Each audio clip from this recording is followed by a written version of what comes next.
good day. Hello. Okay, so let me change the view here. Okay, yeah, let's do it. Let's dive in. I'm excited. Did you guys take a look at the email with the target audiences? Yes. Yes, we did. Yeah, thank you. Also excited, by the way. This is yeah, Alan and I have had several conversations and been having fun, just kind of exploring possibilities. Yeah. So bear with me one sec, Marcin. I got my laptop Mm-hmm.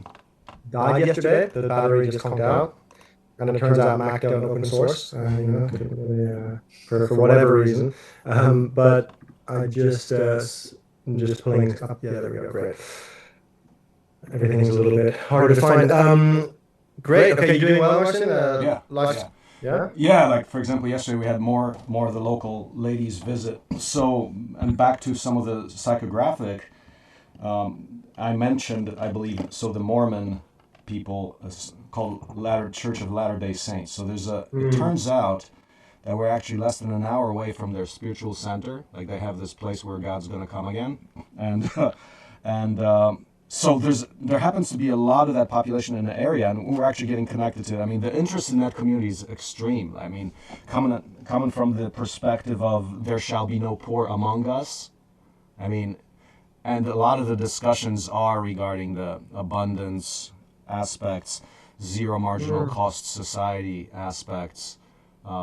So they're very well connected. Well, the relationship is good. So actually, there's a lot of the community around here. We're going to organize some swarm builds in the near future. So that's interesting. Cool. But the thing that is compelling to me, it kind of reinforces this idea of people who come at it. I use the word moral intelligence. It actually fits extremely well with this community. So when I think the underlying feeling for me is like being around good people who care deeply about the world. That's definitely there. So however you get to that in terms of an expanded consciousness that allows you to see that, those are all collaborators. Okay. Beautiful. Beautiful. Cool, man. Okay, so I'm going to pull up a slide, a single slide, which is going to be the only slide we're going to use today because it's really about diving in. And so funny is this. Okay, bear with me. I have to now.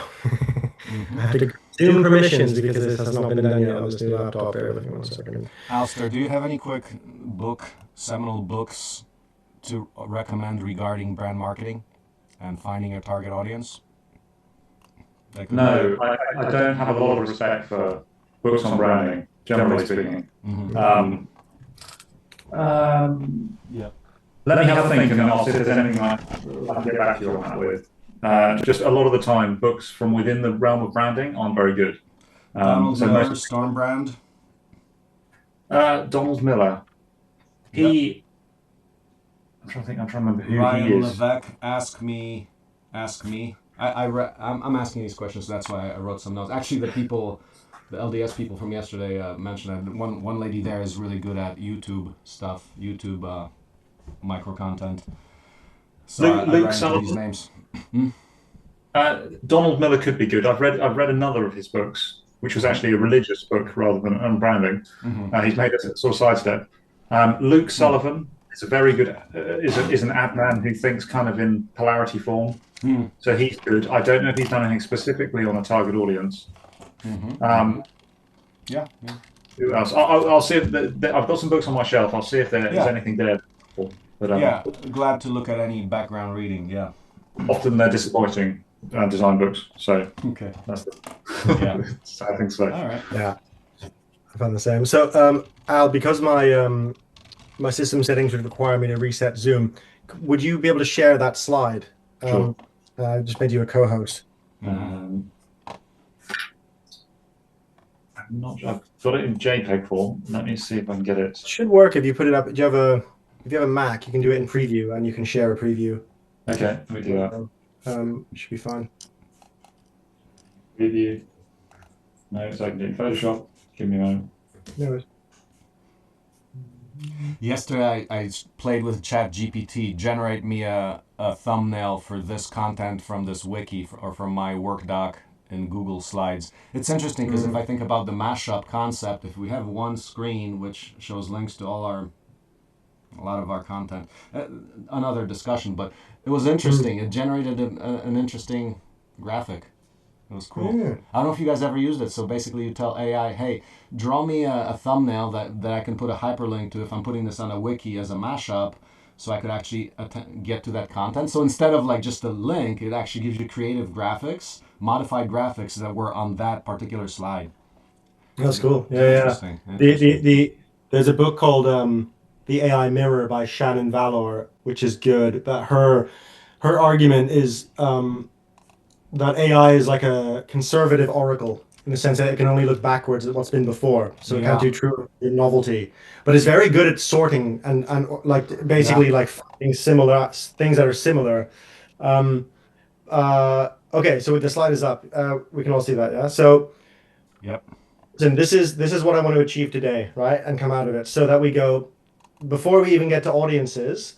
And this is going to go deeper with Al's session next week. But I want to get from so what my objective here is first I'm going to sneeze, I think. Let's see. Uh-huh. No, the sneeze is not coming. So my objective is to really get a sense of certainly who your audiences are for the school. But I want to also get a sense of who is the audience for OSE more generally, or audiences, so that we can just have that conversation and make sure that when we're defining audiences for the school, they're all connected, right? There's a logical coherence between them. And then, so then I want to dive into that. I want to draw on your email. I want to talk about everything you said in there. There's some great stuff in there, and I want to use it as a platform to go from. And then at the end of it, we can define the scope of work, which we sort of mentioned in some of the emails, so that we just have a really clear view of what we're going to do, why we're going to do it, how long it's going to take, and all of that. And so then we just hit the ground running from that point on. Al's session next week will be also really diving into really defining OSE and defining what's the identity of that and the school. So this isn't the definitive moment on that. But I think what we do here today will feed into that process as well and prove useful, right? So they all kind of, everything is linked together. But this is as right now we're as upstream as we're going to get, right? We're really looking at the fundamentals, which you've already started doing, and your emails have been really helpful in that regard because it gives much more of a sense of what's out there. But we need to ideally leave this meeting, if not with the audiences for the school, then certainly areas that we're fairly sure about that I can then go off, do some market research on, and come back with, okay, let's say we have three segments. Let's say we have 18 to 25-year-olds who are starting a career. We have people who are in their 30s who are, let's say, changing career, and we have some other as yet defined segment. We need to, what we'll end up with, and the reason we want to do this in the way we're doing it, is that OSE and the school will sit within OSE and will be an extension of it. And the way we're talking to all those audiences is going to be similar but different. And so it's likely that we can make a hero film that applies to all of them, but it might be that we need a cut of the film which is really just for 18 to 25-year-olds, and we need a cut which is, and it could be that means that we record some separate thing halfway through that isn't, we need to think about targeting, we need to think about the shorter films on social media, etc. Because moral intelligence is fundamental, but it's a quality of a person, not a market segment. A segment is technically a person who is ready to make a decision, and what is their profile, right? And that's based on who you want to talk to, but those are the people we need. That's the way we need to think about it, so that we can actually get signups for the school. That's the objective that I have in my central objective that I have in my head from the beginning, and that's why we're going back to where we need to go to get there. Does that all kind of make sense? So to review, so define OSE and define audiences. The point is, those two are highly related. If we define OSE clearly, then we can define our audience clearly. Is that how you look at it? Or is Pretty much. And with some caveat in the sense that a brand and an organization can do many different things. Like like a person. Like I can go to lots of different places and have different conversations at a party than I would in the workplace, but I'm still me, and I still have fundamental values where I don't murder anyone in either of those places because that's not something I do because it goes against my values. And also, if someone were to say about me, like, Ali, even though I might be different in a work situation and with my relationship and at a party, people would still, if you spoke to people in those different settings, they would all roughly agree on what kind of person I am and how I act and what my sense of humor is and what I like and don't like. So brands are very similar to that. They're like, in many ways, it's an identity, right? It's more than an identity. It's a way of being, right? And that comes directly from you, and then everyone else who's a stakeholder and involved. And then, of course, because you're open source, it's actually fed into by many different minds. But that's, but there's the central kind of, let's say, field that you're holding, right? And that's what we're kind of trying to get. And as far as the outcome, like, I'm thinking that because there's a lot of, things change every day, and that's good in a creative project and so forth. So I think we have to be very clear, like, what are the absolutes in the core of OSE, so that, okay, well, what if the apprenticeship looks like, okay, we're going to change it around. Like, for example, there will be one track. Just one thing that came up recently. What about one track? If we do not get enough people who are signed up in a long-term apprenticeship, meaning the 4-year education, what about more, this is just work, 3x12 schedule, which we can completely integrate into the existing program. 3x12 meaning 3 days of 12 hours, so long days, and you've got 4-day weekend. And then I'm thinking, okay, well, some of these people might actually want to go join the 1 day of machine builds too. So we're not absolutely fixed on what the apprenticeship looks like. Great. The school, what it looks like, because there'll be all the different options: the 2 week, the 2 month, the 1 year, the 4 year, the 12 year, right? So we want to make this.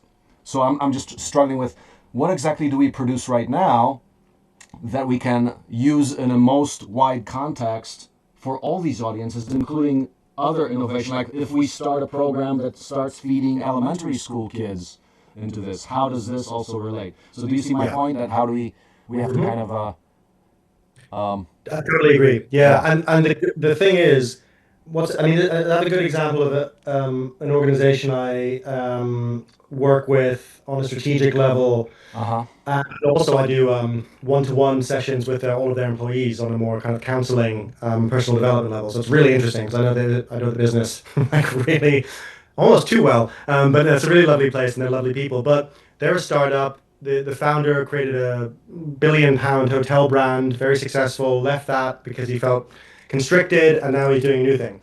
It's a very similar, what's similar about it is that they are creating, their mission is to create a new kind of hospitality offering, which combines like well-being, co-working, and hotel, right? But fundamental to that, even further back, is like transforming hospitality, right? So they have very often have conversations about, because their business relies on buying property and transforming it.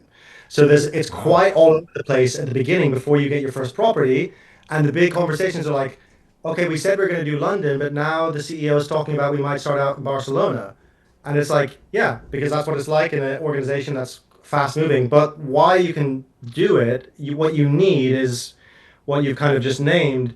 They know that transforming hospitality is the fundamental value at the heart of it. Yeah. So it doesn't matter if they're in Barcelona or London. It matters a bit because of practicalities, but ultimately they're still doing what they were going to do. They're not going to open chicken shops, right? That's not going to go that far. So what I'm saying is that we need to be clear about where the container is, which is this first section. What's the container of the things you're going to do? And in fact, Al, maybe you could take the slide down because we could just dive into number 1. So before we even get to the school, I want to spend this first bit it would be useful. This is going to be a download from you, and we're recording this, so I'll put it through transcription and I'll dive into it in more detail. But I want to get a sense of everything that OSE is doing right now, right? And what you might want to do that you're thinking of, right? Just kind of like you mentioned a few things. You might bring elementary school kids in. You might be talking to different audiences. Let's just get it all on the table first, and then we're going to move into the school because we might surface something interesting from this process. And it's essential to know as well, because for us, and certainly for me in the strategic place, I want to get a landscape. I don't want there to be anything missing from my landscape of what you're doing. Very helpful for me too. I'll just add that. Yeah. This is essential for me. And I would reiterate what Alex just said, in that when it comes to a visual communication, in the same way you want to have sort of a primary expression of your visual communication, but then you want to have a version of that for different places. And so if you're doing it to elementary school, elementary kids, you still want it to seem like part of the same family. I think for family is quite a useful way to think about it. So everyone in a family have a family likeness. Yeah. They're all part of the same genetic original pool. And so we're trying to think, what's the big what's the top of the hierarchy family, and then all the members of that family will look like each other, and it's called the family archetype, but they'll all have their own personality. And I think, would that be true, Alex, what you're trying to... It's exactly, yep, spot on. Okay, let's get the download. This is a big goal, but it's not the ultimate. So this farm, this place, 30 acres. We're going to expand to 1,000 acres as the campus or school. But the way, since yesterday, I'm thinking it, give me 1,000 acres, 10,000 people, and I did some calculations, and based on known productivity of industrial productivity on a small scale, the types of machines that are in the Global Village construction set, in my mind, is an $18 billion economy. So for example, a portable production sawmill produces $4,000 of value per day. Multiply that across all the, and I can give you more support on this if you want the numbers, but multiply that across and you've got $18 billion now. Let's think about that. All on solar energy, where about half the area would have to be covered with solar. It's a prototype civilization reboot experiment. So we're talking about paradise. We're talking about 12,000 times more productive than the current DeKalb County, Missouri, which has got about 10,000 people across 400 square miles. So it's 400 times more area. So, is that your county that you're within, or 400 square miles? DeKalb County, Missouri, and an economy of 0.4 billion. 400 million. So we're talking about altogether this package. I'd like to produce a value package that's 12,000 times better than the current economy here. That's just some numbers. Now, but look at 18 billion, and that's like extreme. And I'm not talking about people slaving, like you're managing your machines. This is where it's largely automated, like for example CNC sawmill. Let's if we run with that example. Now, of course, you have CNC machines and robots and things like that. But we're talking about, there was one video which was called the OSE philosophy. So you can take a look at it. In it, I promised modern standard of living at 2 hours of work per day. And I think it actually gets better because these numbers indicate better. But basically that you're spending a minor amount of your time doing things that you need to. Everything else is you're following your passions.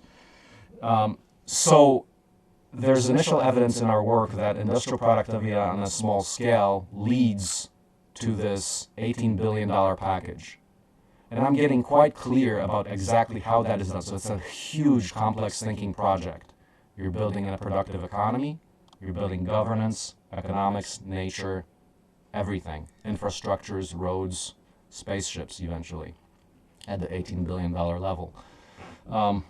Now, that's actually, 18 billion happens to be bigger than the 50 smallest countries. So just like corporations are bigger than most of the small countries, right? But that's like insane. Okay, that may not be the end all, because I think so this is a square mile. So that's an insane project, but I think it's actually possible, and that's what I intend to do. We want to get all hands on deck to do this. But you start with, okay, what's the roadmap? Hey, we got a program with 24 people coming up September 1. We're starting on that. Beautiful. Okay, so I'm going to pause you there. Yep. So just so I understand it. So what you've laid out is the grand vision in a way, which is essential. So we need to know where, which is also awesome. I love it. It's cool. Okay, so, and then we'll get to the first stage in a second because I also, there's a sense I've had that in a way you're inviting people not just into the school or into the fellowship, or I want to talk about the fellowship versus the apprenticeship as well in a moment, but because I want to get a real understanding of how you see those split. But would it be safe to say that ultimately what you're inviting people into is an ecosystem effectively, and also a sense of like a kind of social experiment? Is that accurate? Like It's quite I have, accurate. It's the greatest social experiment in the history of humankind. It's also the fact that you can. This is only the beginning, because if that's proven, right? So in a big picture of things, if that is proven, they'll be replicated around the world to eradicate all poverty and all problems across the globe. So you're being invited not to watch this. You're creating it. Second, you're replicating it. I mentioned the concept of 100,000 little villages, and we have to mix that somewhere. So the smaller campus, I'm thinking each campus has a radius of influence of say like 30 miles around it. But if you take a look at the global area, if you have 100,000 of those with a 30-mile radius, you're talking about, I think it covers the whole globe. So that's kind of like the big thing. It's very so yeah, like a civilization reboot experiment. That now, if you have succeeded on that, okay, then you can start talking about let's maybe try other planets or space travel and stuff like that. But before we do that, it's really no point, because you're gonna mess up other planets, other universes or whatever. yeah. So that's kind of like that. But what have we done along this? I mean, why I'm able to say that is I actually ran into I mentioned this, I think, regarding the Chinese sourcing. Like it's actually China is actually an inspiring experiment, because you can get stuff, and when you look at the details, there's stuff that works there. Like for example, looking at comparable skid steers to those produced in America, you can actually buy those 1/3 the price. It's like, whoa, how's that happen? Well, we could actually do better and better than that. Like it's an example where you can, instead of like people saying, oh, it's unaffordable to get an equipment base, say you're running some kind of an operation like building, which uses like tons of different machines. I mean, there's like 10, 20, 50 machines when you're in construction you're going to use. So it's impossible for anybody to run a full-scale business, because it's the equipment is unaffordable, and then when it breaks, it's too expensive. So if you think about the model where prices go down, that is new opportunity, and we can actually do like perhaps 10 or 100 times better than that, because once your China stuff breaks, you're kind of dead, because it's not really open source. You can't get the parts. So we're talking about take the inspiration from China and 10x it, and it's like, wow. It's an inspiration for the concept of integrated product ecologies, that if appropriate and humans really control them instead of the machines controlling humans, then we have completed this abundance package. So that's why I say, like, let's try this on a mile. Because even right now, we can spend like $1 million and get like a lot of this extreme productive equipment that generates incredible economies. So just starting with the material level, like everything, you've got cars and tractors, agriculture, houses, technology, consumer goods, mechatronics, all of that. You've got it. Done. Okay, so now we think about what do people really want to do for a living, because we have achieved zero marginal cost society by Jeremy Rifkin, which mentioned us in there.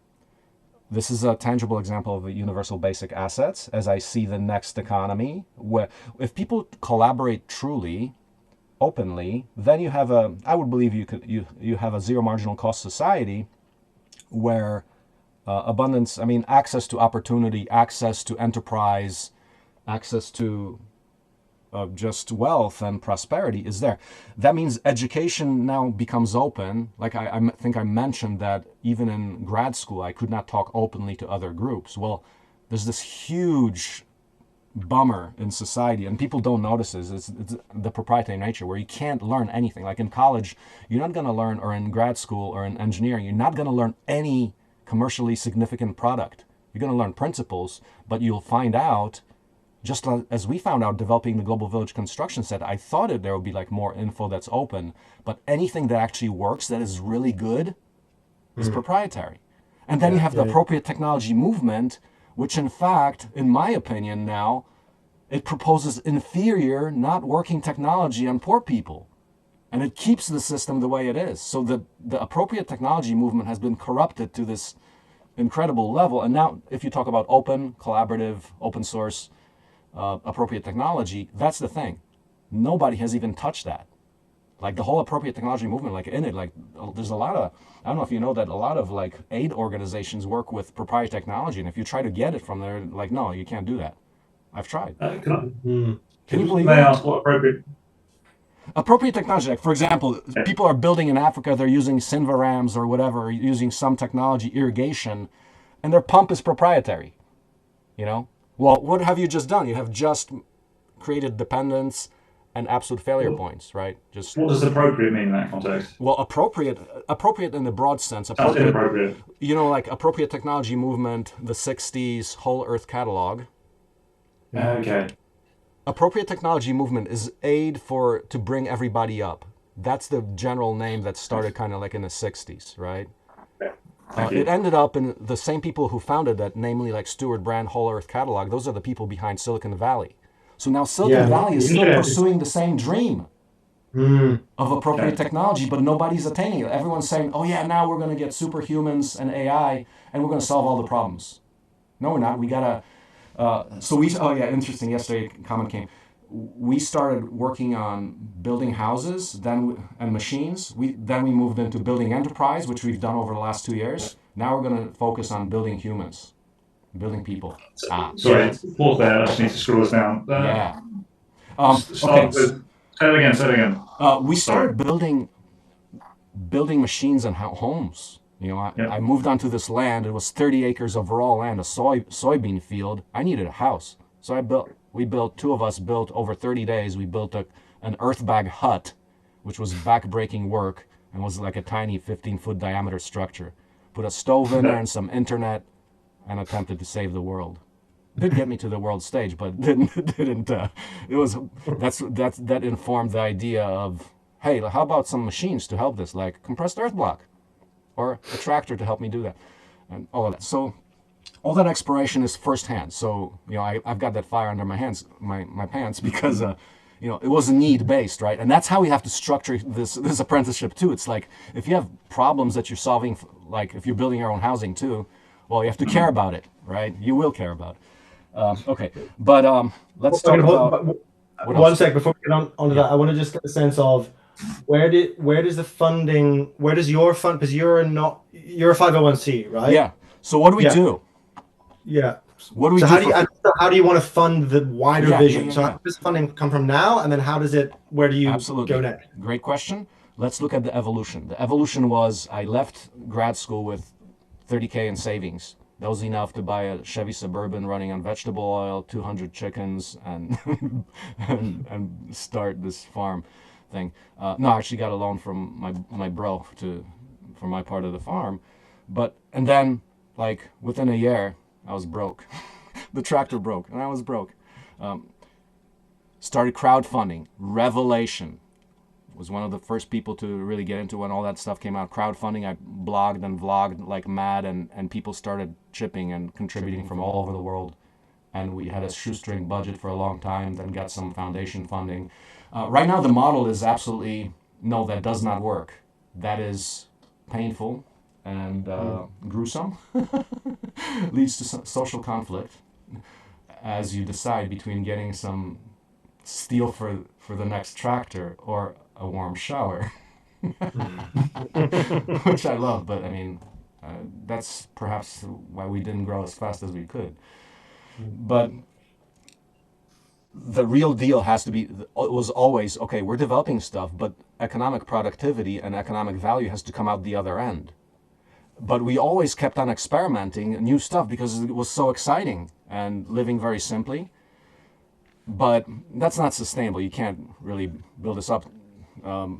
Like you cannot get $50 million for the GVCS That's the budget. So 50 What's the million right now. GVCS? Global Village Construction Set. Yeah, okay, yeah. To be done in 4 years, but we're only our budget to date has been 4 million, like over the last 20 years, like 200K a year average, I guess. That's what we managed to scrape through, and right now, it's absolute robust enterprise as in the Seed Eco Home. So we're intending that to bootstrap the revolution now, because otherwise it will not be funded. There was a little bit of foundation funding, probably like 1 million, 1.5 in total, probably 2 in total. Rest was crowdfunding and workshops. From the crowdfunding, we migrated onto workshops, paid experiences. So for example, help us build this house as an immersion learning experience. People pay for that. And the model there is actually like, people pay like $500 for a workshop. There's 48 people. Oh, that's actually $20,000. Hey, that pays like for materials and everything else and the experience. So that kind of model is what we tried. We sold a few machines, a few tractors and brick presses. So we did go at that, but you have to refine that to that very high level to make it a turnkey product, just like we did with the Seed Eco Home. So now the next questions are, with enough people and essentially $1 million a pop, a standard development budget, I mean, that's still low. Develop a new tractor for $1 million. That's a budget deal. That's the kind of, it might cost like 10 million if you start from scratch, but we're open and collaborative, so we can do things extremely more efficiently. But about $1 million a pop still, so that's still high budgets. But the problem with that is regarding the nonprofit model and the open source village here that we're attempting is, at a certain point, it gets to the gruesome, put in the work, 99 perspiration after the 1% inspiration. And the audience for that is nearly zero. So, But not zero. There's probably thousands of people, right? So that's what the people we want to get, right? yeah. But The audience for that is a hard sell because it's hard work, and that there's a chicken and egg problem there. You're developing that product which is going to pay you, and you don't have that product yet. Just so I get clarity on this, can't pay you're saying that you can make money by making machines and selling them, but that's a lot harder than building houses and selling them. Oh, no. I'm telling you about the evolution. The evolution was that we have shown proofs of concept that we can build workshops, such as a person pays $500 for a 3D printer build workshops and takes a 3D printer home with them. Absolutely works. And in fact, there's a huge opportunity with all this kind of thing where, say we get like 4 groups of people to build a tractor over a weekend. That's real and that's lucrative. It's literally like $5,000 a seat. So say you're doing a workshop over a weekend, you're making 20K on top of the material, and you're producing extreme value. You'll produce a machine that costs you like $75,000. The customer paid maybe 25 or 20. So that kind of thing. So basically beating China prices with open source and the fact that you can now know everything about it because it was a learning experience. Transformative revenue model. That's what we're doing. So with the house, we're actually going different ways. One way is simple speculative house building. You build it, put it on the open market. That's the package for the 24 people who are going through the apprenticeship. We learn to do that every 5 days. Extreme. And that's a $5 million a year model with the 24 cohort. Yeah. So on that, where do you get the land to build the houses? You build them on your land? No, you buy it. So we've got 8 buildable lots right now that we're sitting on. City of St. Joseph donated lots. They want us to build affordable housing.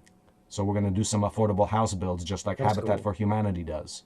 We're going to put some on the open market, some that are subsidized, some that are going to zero marginal cost effort. So, we actually want to make housing for free. So how do we do that? I mentioned the concept of not universal basic income, but universal basic assets. So think of that machine productive infrastructure from China, now open sourced and available and lifetime serviceable.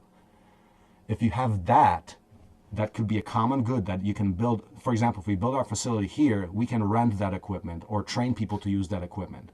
If you have a sawmill that produces $5,000 worth of lumber in one day, a brick press, a lime kiln, PV power, 3D printing, you basically lend people the whole productive infrastructure for making this happen.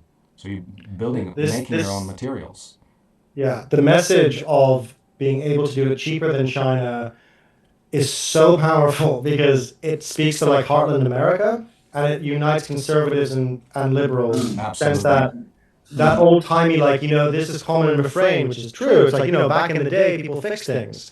And now, like my laptop yesterday, no, I can't fix that laptop. I have to go to the Apple store, right? It's completely, as proprietary as it gets. I can't even go elsewhere, really, or I can kind of. But like, so, but I don't want to jump ahead, but I just want to flag that as an example of where we would have an execution. Maybe that would be a social film or whatever, smaller execution.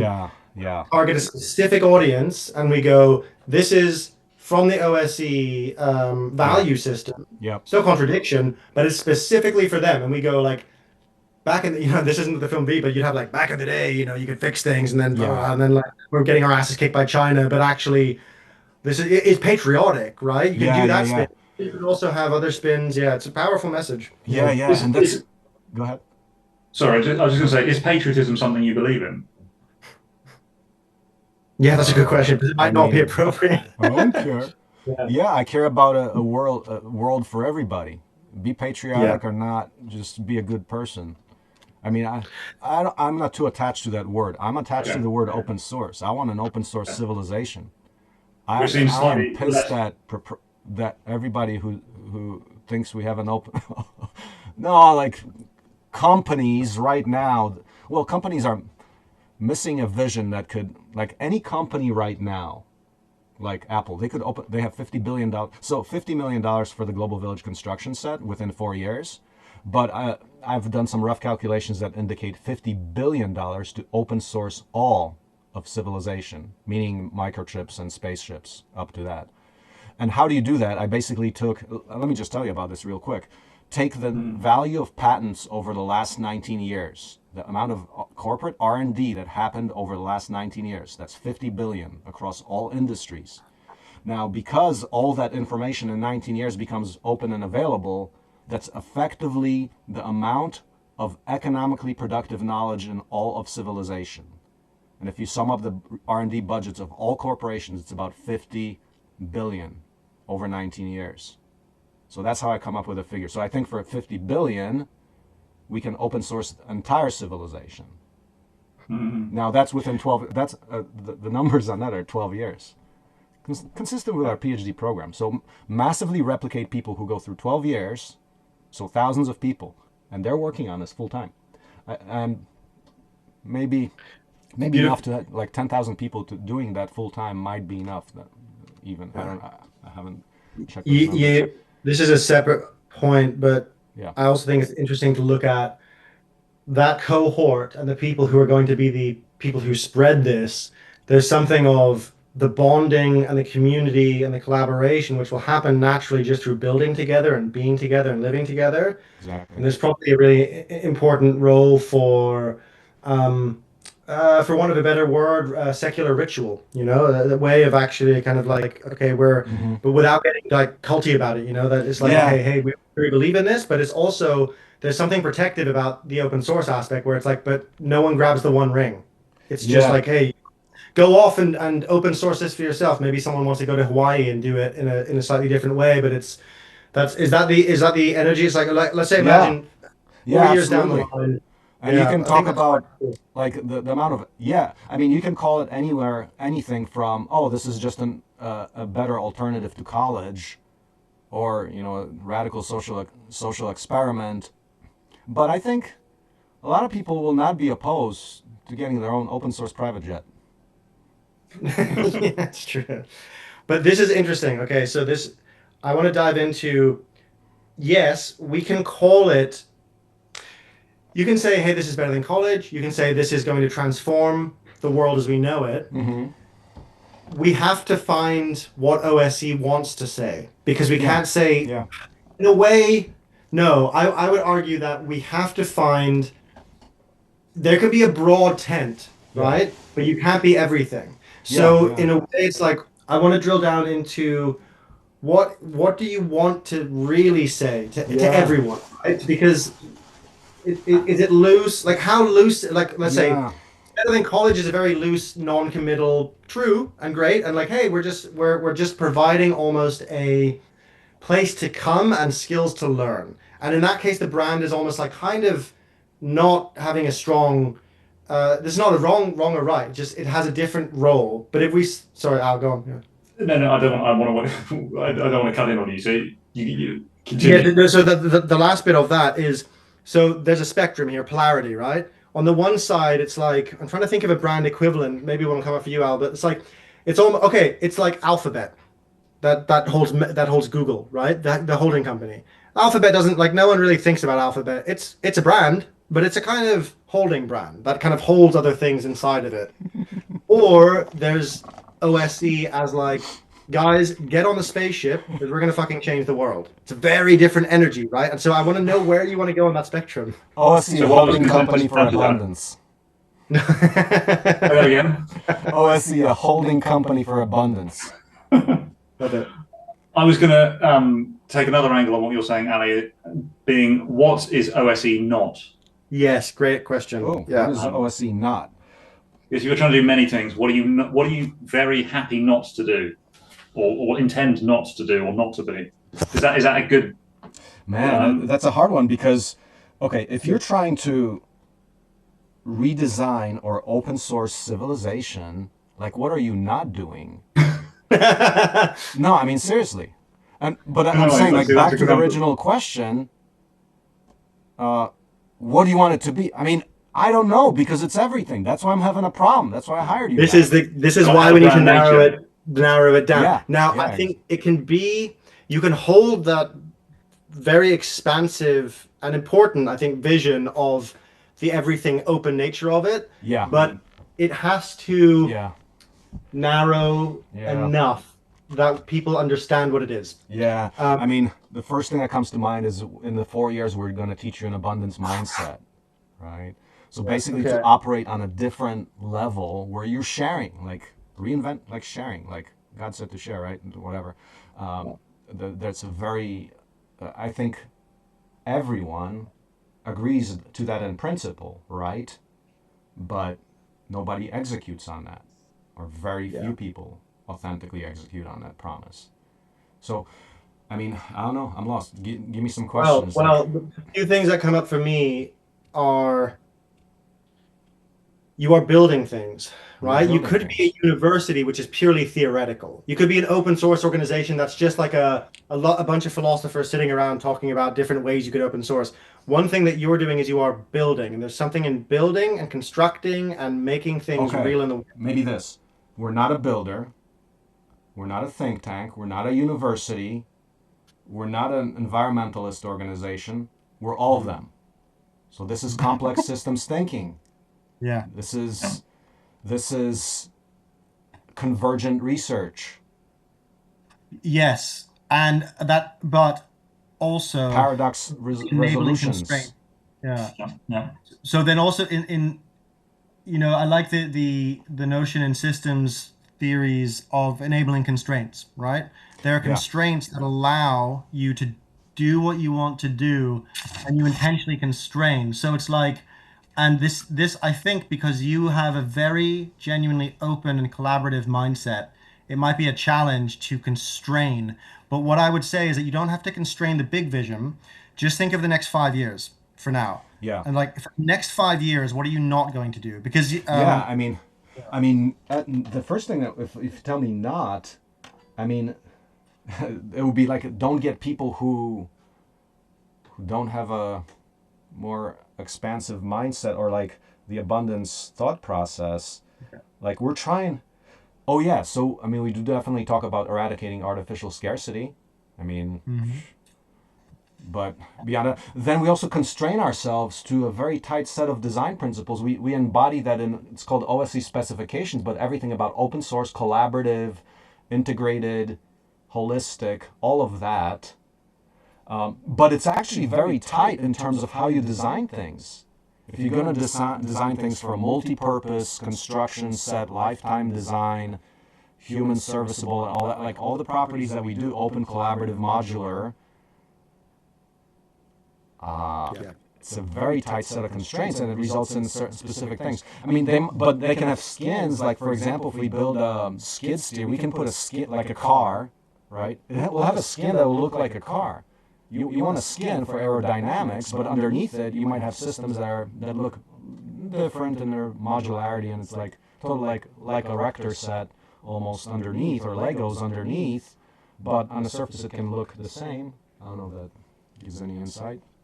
Yeah, it does. I mean, I'm just thinking, so I think this is very useful, and I think perhaps this will clarify itself somewhat in our section next week, right? Because the brand, I'm also thinking about the brand architecture, because OSE may well be a holding brand of this bigger vision and the kind of bigger piece, and the sub-brands might be more specifically focused on like the school, and there might well be the Spaceship Academy in the future, whatever it is, could be the extensions of that greater vision, and it might be that genuinely OSE is, because that is kind of, that is, I think, historically what the space you've been holding in a way. And I wonder if what's happening now is that because you're moving more into executions like the school and the other projects, what it's doing is it's not an either or. You can have both. You can have the expansive holding visionary space, and then when we narrow down, there's things the school doesn't do, right? There's like they don't make chocolate bars, probably, right? They don't create proprietary housing solutions. Yeah. Right? One thing to add to the productivity, like we don't, like if you compare ourselves to Amazon, right? Like we don't sell stuff that we do not make, right? Yes. Yeah. So Walmart and Amazon are going to go to on-demand, flexible fabrication in-house in the future. I believe that. We are going to do that, and we are probably going to push them to do that, because you're going to see that when you open source the basically small-scale distributed production, consumers will have much more control over their stuff. And they'll be the preferred model because it's more customizable. It meets your needs better. There's actually the best of something. Like right now, there is no best like diesel engine or best car. A lot of things compete for that space because none of them are the best. Because people don't collaborate to make them the best. And you'll see it if you go on engine forums. There'll be religions on which engine is the best. That's a manifestation of a messed up society, which does not collaborate. Interesting. I've got just right? two completely different questions. Do you believe in competition? Well, it's one question. I believe that collaboration is more powerful than competition. I believe that cooperation is more powerful than competition. Competition is, I would say that when you refine your character to be truly collaborative, competition kind of ceases to exist in many ways, because instead of competing, it's co-opetition. I don't even like co-opetition. They talk about that in FIRST Robotics. They talk about co-opetition. You're collaboratively competing, but the mindsets you're producing out of that are still, after you get out of college or high school or FIRST Robotics, you're getting decked in a proprietary world. Forget about any collaboration. Okay. Right? So I don't believe in a lot of co-op and a lot of competition. It's just a poor model. What about sport? Do you like sport? Yeah. That's like, and especially if you're competing against yourself, right? Like you're collaborating with a team. Yeah, I played soccer and stuff like that. Did crew. I did rowing in high school. Okay. That's great. And then completely different question is, again, going back to what you're not, I'm trying to get to the bigger picture, the really top of the level, top of the tree, or bottom of the tree. Are you not just the orthodoxy? You're just not the orthodox way of doing things, because the orthodox represents the stagnation, the inappropriate use of resource, the poor mindset, a lot of those things. And so you're presenting yourself as a complete, the starting civilization from scratch. You're saying that you're not everything that exists right now. Is that right? We say we build on industry standard. We study what exists in order to improve it. But sorry, I missed your question. What are we, the orthodoxy? No. Going back to what you're not, and going right. We are not the orthodoxy. Yes. Yeah. So I'm just trying to find the top of the top level thing that you're not. It seems that one of those is We are just not broadly speaking, not the orthodox. not the orthodox because we aim to transform everything we touch to Yeah. beauty, right? Like beauty comes in. Now you're blending art and science because like think of like a crappy ghetto neighborhood, right? Yeah. Well, transform that to prosperity, right? Like like for example, like a dirty manufacturing plant or something. Well, the point is all of these things can be beautiful, Yeah. ecologically integrated, inspiring by design. Yesterday, I actually went in on a conversation. I went to a webinar by a group called Who I Really Am. They talked about how architecture is supposed to, it can influence things like, well, the tension between private and public space and how you design it. If you're very intentional about it, you can design beauty into it and real a building of human relationships, as opposed to like some spaces which are just bad or you feel bad in them, you know? Yeah. So Yeah. So if you think, I think one model that's could be inspiring for a lot of people is, which I think a lot about is, okay, take anything that sucks and just reimagine it. I mean, and make it happen, because that's exactly what we can do. Once you get into the mindset that, hey, I'm an agent and creator, and here's these tools and skill sets, and now we have unlimited power to do that, and energy is literally free because we have photovoltaics and energy systems that are literally free, almost free. It's I'm thinking of the Protestant Reformation and Martin Luther and the open sourcing of the Bible as a because I've been researching that a lot recently. But there's something about like there's a kind of pushback against orthodoxy, obviously in a very different context. But there's something about But we're definitely calling out. Allowing for it.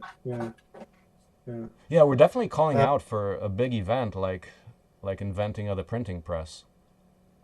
Yeah. I mean, well, yeah, it's interesting. I mean, it's also like it's all I'm wondering about like this. You know, there's this famous story or symbol of him hammering his proclamations on the door of the cathedral, which probably never happened. But he said, but actually, really, what he actually did is he sent them through the printing press, which was way more effective. Loads of people got them, and that was his thing. He was like a Trump of his age. He could really like, you know, he was the first person to make fun of it. This is totally unrelated to any of this, but it's just fun. He was the first person to make fun of his opponents. He would print pamphlets of like someone getting crapped on by the devil, and people had never seen anything like it. They went, wow, they were like, oh my God, like this bishop must be the worst. Look at the picture. There was no immunity to it. But side point. Other thing that comes to mind is the inclusive nature of it, collaborative design for an inclusive and transparent and inclusive economy of abundance. The inclusive part is that we have no enemies. Like if a company wants to kill this off, it's like, no, that's not an issue. Here, just pick it up and, you know, make more money yourself or do better yourself. We're inclusive like that. So we are not that fear or once again, no fear, no competition, you know. There is no other. There's no othering. Big Beautiful topic, right? Yeah, and really fundamental, I think. Fundamental. So okay, this is good. I think we're moving from stage one to getting into the audiences. I think this gives like, I'm sure there'll be more of this that comes out. But Al, is there anything you wanted to touch on that we haven't? I have lots of curious questions, but I think I'll leave them because I'm interested about this. So.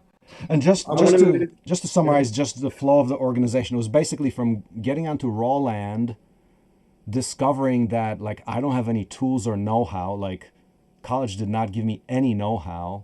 So like when I, grew agriculture, it's like it all failed and stuff. I had to learn.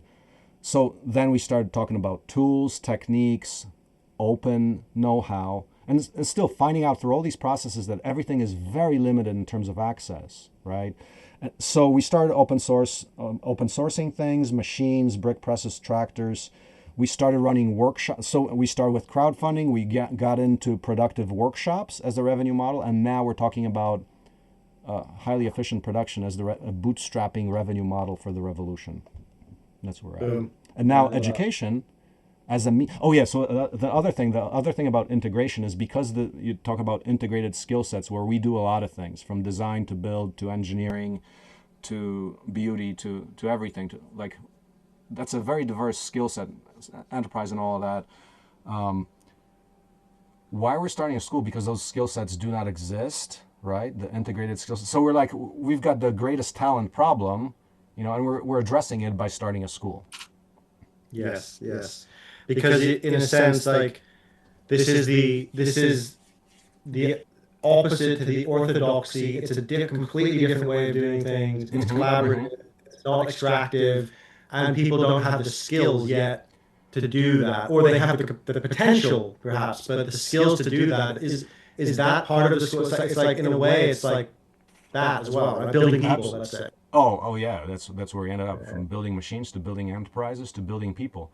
And to give you a very concrete example, in the house building process, we could not hire an architect because an architect does not design the guts like plumbing, electrical.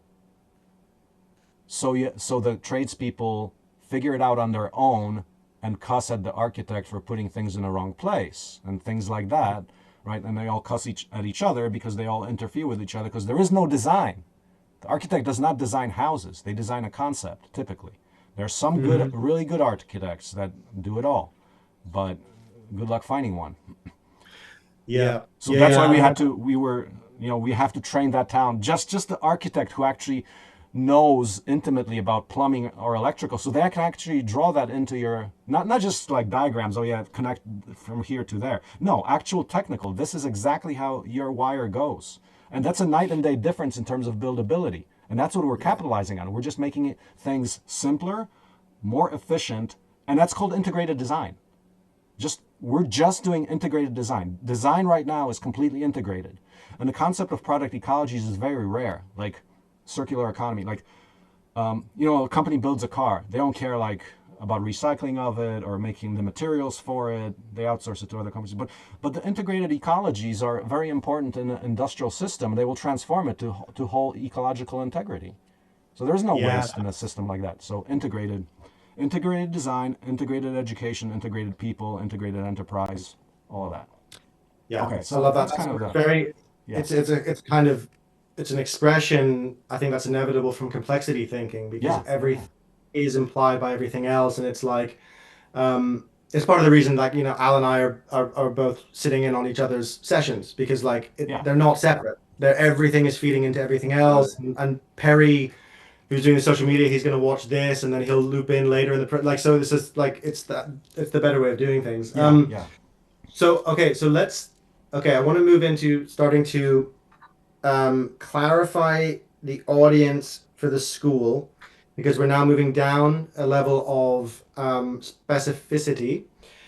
And just before we do, the first thing is like, is the school, because I know you said like Bradley's doing scholarship and somebody else, like, is the school being funded separately by different people? Because sometimes that then, there's different considerations around that. Or is it like, and where does the money for the people, how does it work? The offering, right? Like, people go, they live there, but then there's this $100,000 a year figure that they can earn. Is that from the house? Like, yes. Okay. What's the economics there? So we've got the apprenticeship. So it's, first of all, it's designed as a bootstrapping thing. So just like colleges or universities, they have to make money to run their school. We do the same. So you charge tuition like $15K around. Yeah. Right. That pays for itself. So that means, but there's 2 days of work. Therefore, people are earning to a stipend so that they cover the 15,000, so they can completely do that. And if they want to work in the summer, they can work extra. So, and it depends on them how quickly they gain proficiency, because we'll pay anywhere from $14 to $35 for build work, and then more for if you're actually starting managing people. If you're more ambitious and you actually have the skills to actually start running crews, we'll be paying more. I mean, that's the goal of the 4 years, to get you to the point where, I think the clarity on that is, in a year you can learn to build that house. In 4 years you can learn how to manage crews, a crew of 24, to do that, and generate $5 million of value per year if you run an enterprise. If you choose to run an enterprise like that, you can do that, or we'll hire you. Whatever. So, but and then the scholarship. So there's the apprenticeship, which you pay for tuition, but you get to, it's work study. So it's the commitment is you're going to college debt free, right? So if this is the alternative to college, you're ending up with no debt. You're clear, ready to do what you want. the other thing is we're offering 100K full rides effectively for the 4 years. And how can we do that? Well, actually, it pays for itself, because if we're building homes and we're selling them, we've got revenue.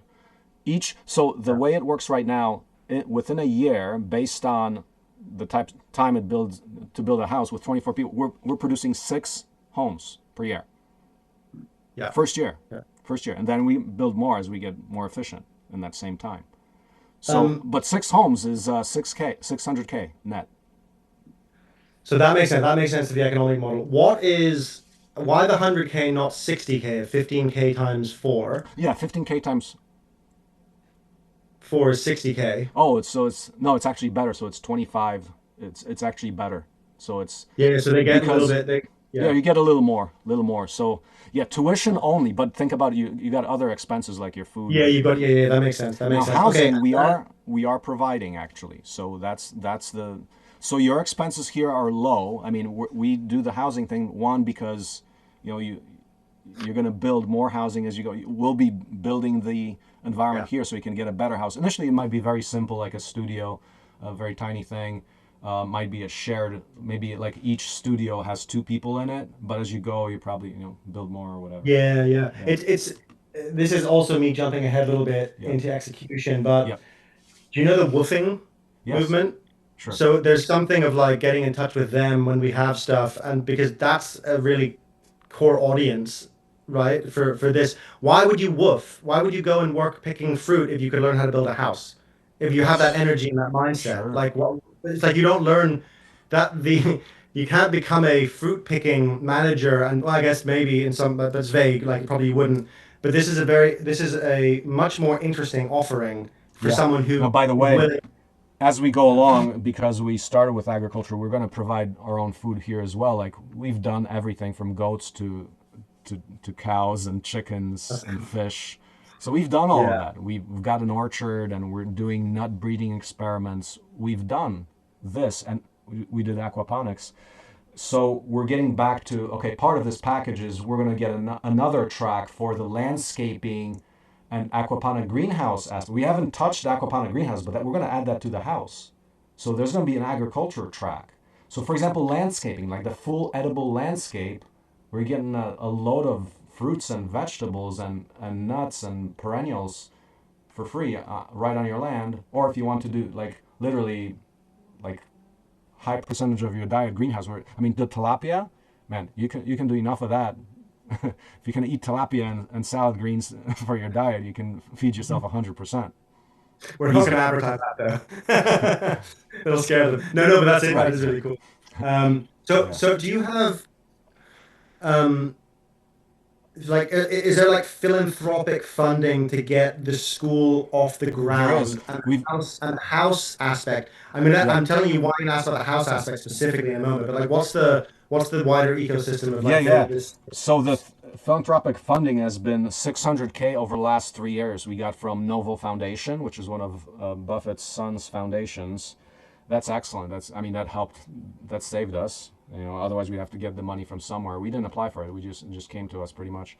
But right now, as we go forward, I would still love to get somebody writing grants so we can actually make this go faster, right? We're going to generate 600K the first year and probably 2 million the second year in revenue from housing.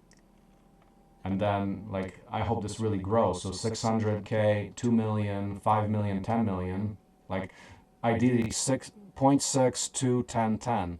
That gets us close to 50, which we need. But then that still would leave like 25 amps from foundation. No, I mean, somehow we got to grow like mad. There is that potential. The only question is how people signing up, because each cohort of 24 can produce, if they're actually working. So say we get a cohort, they graduate, or like a cohort of 24 who are just builders. After 1 year, they can build up to 50 houses a year. Insane. It makes sense. So 5 million. So, I mean, this is a separate idea which isn't even related to so much this project, but I think getting someone writing grants is a good idea. I think tapping into the impact investment community is an even better idea, which is something I can help you with, because that's how I get funded, right? And it's a whole world, right? But this is very much up their street, so there's just something to think about, right? But you got to be like, well, the reason I asked as well is that if you're like, when you start kicking off and you have this incredibly effective model of house Yeah, building, you gotta be super careful who you get your money from, of because even course. if they're like, yeah, it's no strings attached, if they see an incredible product, they're gonna want to make it a like, unless you get the right people, they're gonna want to make it proprietary. They'll So, see it and okay, so you the touched it. dollar signs will hit their eyes. You got to protect that somehow. What do we not do? Proprietary. Yes, exactly. So that's just like, in And fact, like my that's I am hypersensitive to that. yeah, So my leadership, I have to be the guardian of open in this operation. We've seen this all the time. Even hippies that no come doubt. here and then they close some stuff up. They think they can make money with it, and they don't publish anymore. They got stuff Yeah, for free, and now they think it's theirs. They yeah, did it. That's arrogance. So we're not arrogant. We value humility, the willingness to be called out by the times. yeah. I love that. I mean, guardian of open source is an interesting it's an That's my interesting role here. Like position. with that, I think it's yeah, yeah. I think it's a bit too closed for the whole of OSE. If I tune into it, I think it's something you do. It's something that I see that is an aspect of OSE's personality, but not the entire personality, right? Because you're yeah, guarding. and Guarding is just an act you do to defend something that's more important, right? So And it's just interesting. like as a little warning, just an insight for you. There's a lot of people that come in. Oh yeah, we'll open source it once X, right? And Oh either yeah, yeah, never happens, yeah. or like or like it's their the way it typically happens is they open source their last stuff, which now they moved on. Therefore, it's crap already. And once again, you don't have access to the best stuff, right? This is cool. That's This idea of like that open source is valuable because it is constantly being changed. It's dynamic. I think that's kind exactly of quite an interesting, important point. Um, evolution. it's You like evolution. Open source is evolution. yeah. That's actually somehow that feels very important. Transformation, The- evolution, yeah. These it's funny. I have a friend who was working for, I won't name who it was, but someone who got 100 million from Jeff Bezos. Jeff Bezos had this Change the World Fund, and he gave like five people in different areas of society. So it's a fairly well-known person who got this, and they got 100 million to their foundation, and it was just like, change the, do we trust you to change the world with this money? Uh-huh. And she was really frustrated because after a couple of years, they were friends from university, and he brought her on, being like, I don't know what to, like, we need a bit of strategy around this. And I've been speaking, I met her a few years ago, and we were speaking with me every few months. And she eventually like left because he spoke to a bunch of billionaires who were like, "Oh, well, if you have 100 million, you should make money out of the 100 million, and then think how much more good you could do later." But that turned into, well, you've got 150 million, just make more out of the 150 million. Think how much good you could do, and the point never arrived. Because of course, it doesn't. It's like the devil's kind of trickery, right? So Yeah. it totally makes sense that people would be like, yeah, we'll open source it once we Yeah. make some Well, money I out of mean, it. some very clear when Yeah. talking to anybody say, well, we need 50 M's. Ah, well, the return on that investment is actually 11 trillion for all the open value of the open source production that comes out of that. But I'm not going to get 50 M's from anybody. Well, Yeah. first of all, Yeah. they Yeah. don't believe it, and I mean, it's not that they don't necessarily believe it. They don't have the culture to look into it to believe it. Because I mean, I think I can make a credible case on this, right? But nobody wants to listen to that, to actually Yeah. debunk. But so in a sense, the school is part of a proof of concept. Yeah. And the Yeah. fact is, Okay. we haven't done anything. We're starting to sell the house. Okay, this is when things are going to change. So that's what I'm saying. Like right now is a critical inflection point. Oh yeah, just another thing about like you guys are entering into this absolute critical inflection point where we got to revamp everything, including like just simple guidelines for how do you collaborate. How Yeah. about design guides for all the construction sets, like tractor construction sets, power electronics construction set, in industry construction set, like literally like the core things like conveyor belts, hoppers, and vessels, pressure vessels. Like think of construction sets. We have to produce more information. Okay, if you want to get involved, listen to the construction set, how things are designed at a basic level. Learn the collaborative literacy. Here's our forms. Here's a whole ecosystem of how we communicate and collaborate. We have to revamp all of that. And now, so there's the branding part here. So yeah, I mean, we're at this. Yeah, that totally makes sense. Oh yeah, it's actually OSE 3.0, because OSE 1.0 was the suburban and 200 chickens entering upon a soybean field. OSE 2.0 was TED Talk. We got on a world stage. Yeah. OSE 3.0 is now actually doing it. Yes, yeah, beautiful. Okay, that makes a lot of sense. Super exciting, man. Okay, so and that is exactly what you It's the need most to. exciting time in the world. Yeah. Especially as things get heated up, right? Things are heating Yeah, up. man. Yeah. Yep. No, it is, and this is exactly the time to get this stuff right. Oh yeah, so we're because competing. The collaborative singularity is competing with the singularity about a similar time frame. well, it's like you know the concept of Moloch from Scott Alexander. I'll send you that if you don't know it. But you know it? I don't know. Yeah, this idea of he personifies the system we're in, which is capitalism, but a bit more than capitalism. It's basically like, did you see the trailer for my documentary, Leviathan? Yep. So it's basically Leviathan without the psychology aspect underneath it. So I've taken Moloch and Ian McGilchrist's take on the left hemisphere and combined them into one monster. But in a way, it's like the force of entropy that pulls us into zero-sum competitive games. Yeah. And you're in a way, you're the opposite of that, where it's a pull into greater complexity. Yeah. So the system pulls into entropy, this pulls into greater complexity. Yeah. Oh, so Alistair, Simon Sinek, he talks well. So you know that, right? He talks about the collaborative. Well. Okay, so Ali, you got a school. I know Simon Sinek's work. Because you wait. So yeah, the one person that the one vlogger. Yeah, the one influencer you sent me, she interviewed him. I said, "Oh yeah, that's excellent." So look at his latest book. I think it's literally about this abundance and collaboration stuff. I think if there's any person that comes to mind, it's people like Jeremy Rifkin or Simon Sinek. Yeah, that's cool. Right? Okay, Rifkin.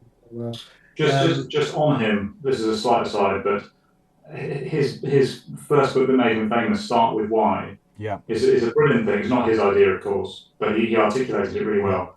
But I've always thought, and I'm bound to say this, but I've always thought that the heart of a great why is a fight between opposite. It is a constructive fight between opposite things, and he doesn't go that deep. He doesn't get right down into it. But if he really had done, he'd find that actually that creativity through opposition is the heart of every great why. Just a small side. Yep. So explain. I don't want to spend too long on this because I want to get into specific audiences for the school. But this is relevant. What is the difference between the fellowship and the apprenticeship? Fellowship is the paid version. So basically, you're the fellow. You're getting a full. Oh, fine. Yeah, and otherwise the apprenticeship is identical. Okay, we need to at some point rewrite the application form. Yeah. Well, Al has to do. We have to go through the process first of all of the branding, but then eventually the messaging as well. I can help with that. Like we need to stack it clearer, and also we can do it in video form too. Yeah. It needs to be. But also think of the next one though is the 1 year where basically like just try it for a year, like as a even like as a leap year program or whatever. But that would be more focused on build some let's do a product release of the tractor. Like that's the end goal for 1 year. That's kind of how I'm thinking. Like by the end of first one, we do a product release, meaning that's like a commercially viable product. Yeah. That's great for the 1 year track audience. More and like that's flashy machine stuff, like less focus on the house, but attract people through the machine work. Mm-hmm. Yeah. I mean, either of those. I mean, that's like another moment of getting you on bigger podcasts and stuff. Because that's a PRable moment basically. Okay, so. Let's talk audiences, right? Because this is kind of the crux of the next stage. So there's a few that you identified in the email, and there's 18 to 25s, right? And then there's potentially people in their 30s or older who are changing career, and then there's potentially other ones as well, right? Now. Let's get a sense of and then in your latest email, you named it's very much also around equality. There's a moral intelligence. I think there's also a willingness to work hard. There's a belief probably in the vision of open source in general, and of a new form of collaboration. And I think there's possibly also, but I don't think this is essential, that more deeper philosophical, kind of metaphysical depth of like wanting the more beautiful world our hearts know as possible, right? That energy as well. So the issue we have right now is that that is so broad that we can't target based on it. And when I say target, that sounds very mechanical, but it's actually just about how we speak to different people. And like I said before, it's still going to be the same energy and the same values speaking to people, but it makes a big difference if we're talking to 18 to 25-year-olds. 18 to 25-year-old me held a lot of the same values I have right now, but had very different practical considerations in life, different life experience, so all of that, which we all know, right? So it doesn't mean that we can't attract a range of ages. And in fact, funnily enough, Helena Norberg Hodge, in our conversation the other day, she was saying that one of the great fallacies of industrial society is splitting children off into age groups. All the 7-year-olds are together, all the 8-year-olds. And I think that was really, I'd never thought of that before. And I thought that's a interesting point, right? So I think there's something that can be said for having a mix of ages that's actually quite powerful and cross-generational. So it's not that we can't do it, but even if we do that, we still have to think about different ways to talk to the 18-year-olds compared to the 45-year-olds, right? So okay, maybe we start here. Are there groups that you feel as a distinct group, and let's say that I think age is one. This is complex.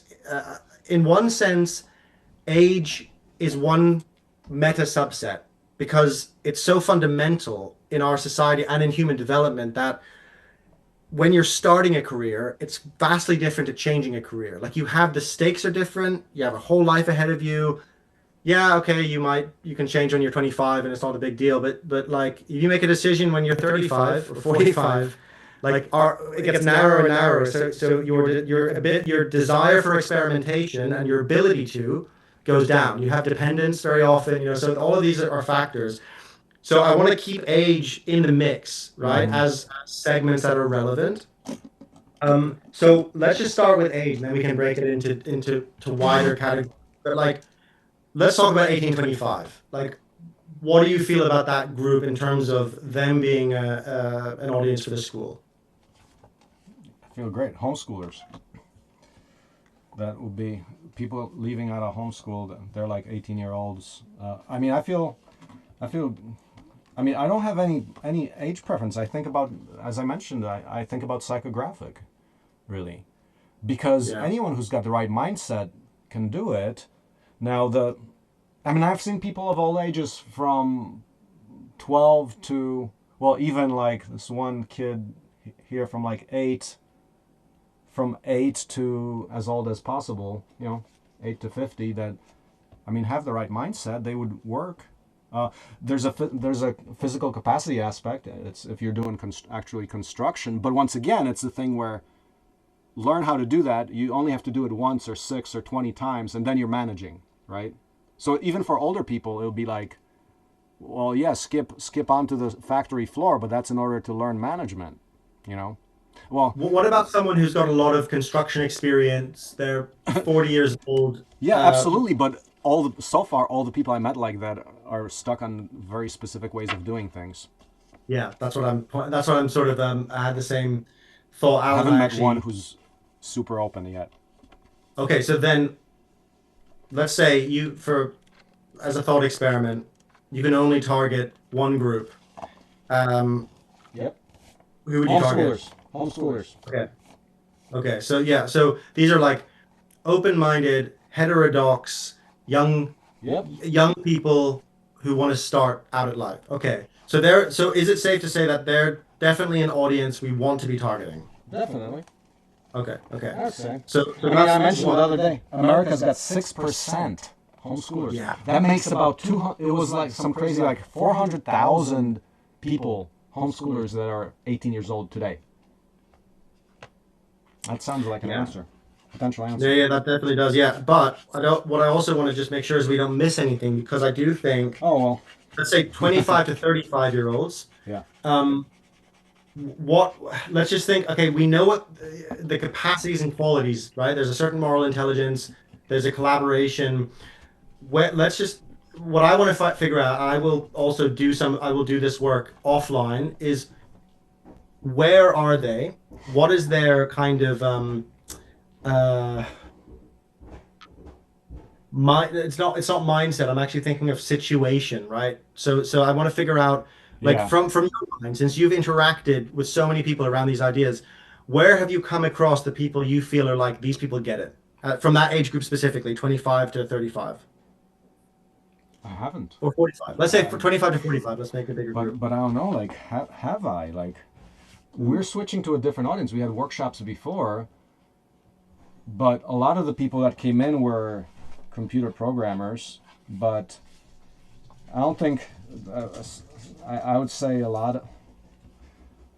I think grit is an issue there. Like, people have no experience. I mean, it could work, but we didn't have the greatest success with it. I think, like, more like, like your farmer kid who's played with equipment and animals and stuff, Yeah. Future Farmers of America audience. Now, 25 to 35, I mean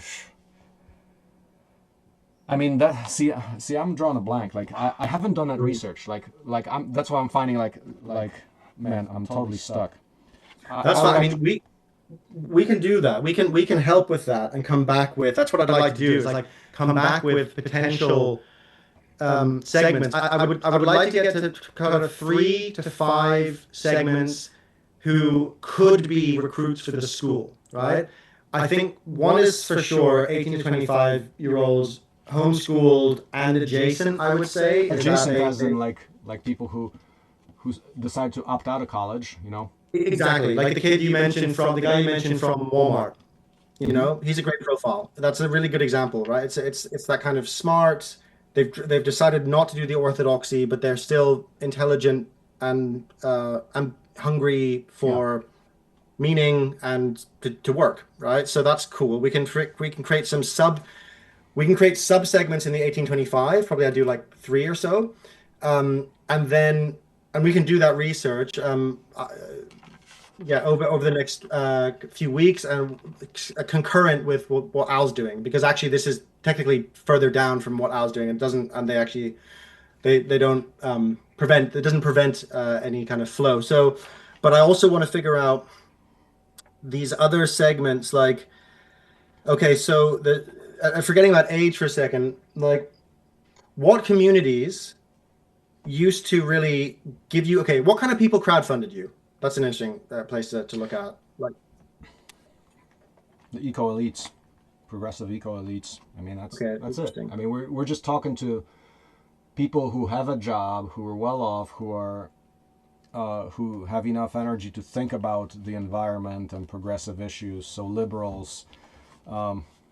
There's been a lot of historical interest from people who are more into the world's gonna end, hunker bunker collapsitarians. Yeah.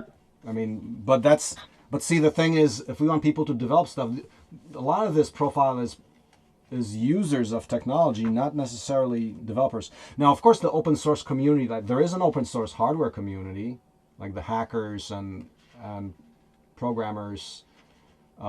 There's some hardware projects, open hardware projects out there. Those kinds of people that were definitely, but people who are into things like the permaculture and other things, localization.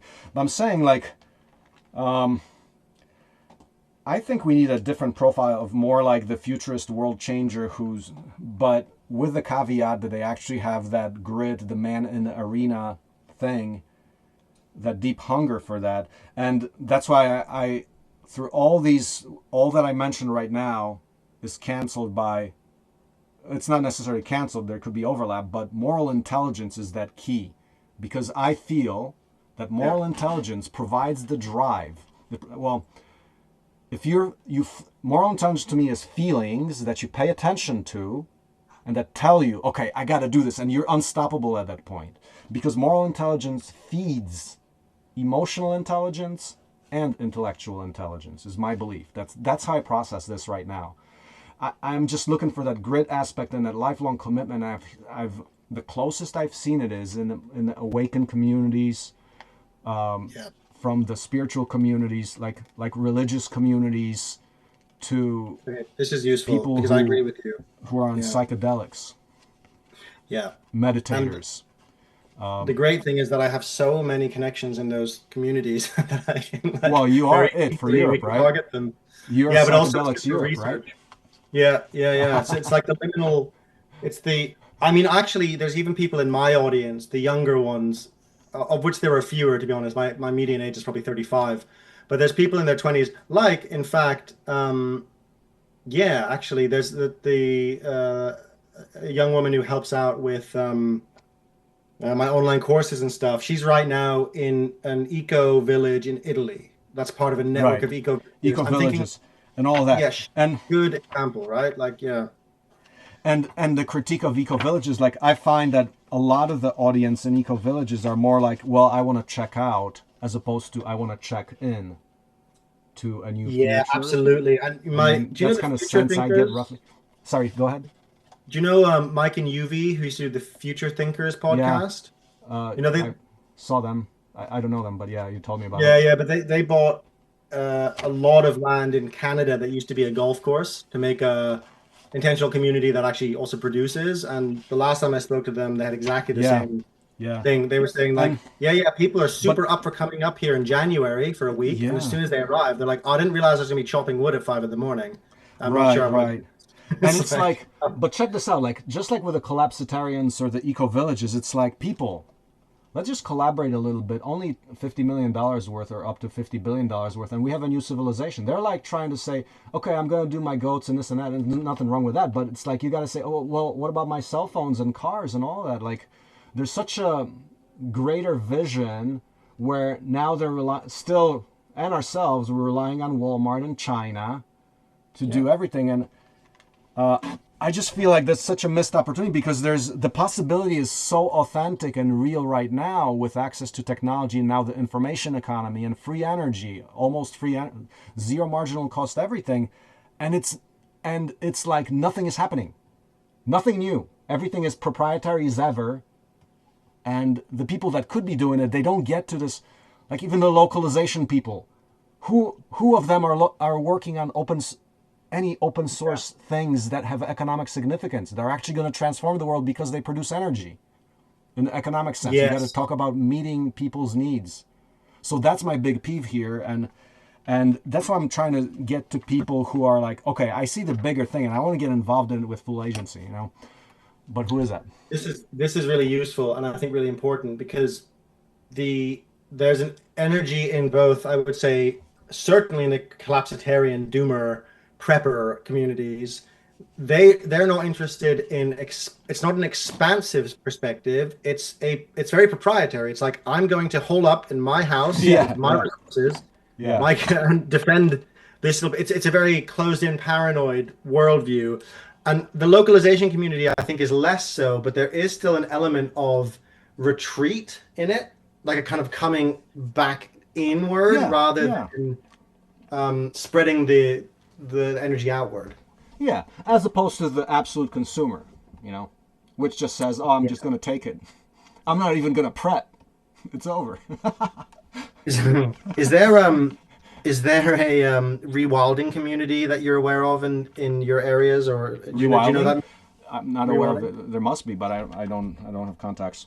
Yeah, I'm quite tapped into those communities in Europe and Oh. Australia, and I think they would be interesting. And rewilding, as in what's rewilding? So rewilding is an I don't want to say agricultural. It's an ecological movement about allowing nature to come back into heavily monocultured Yeah, and environments. So in the UK, it's really about many things, but part of it's reintroducing keystone species that yeah, yeah, keep things in balance, like beavers, for example.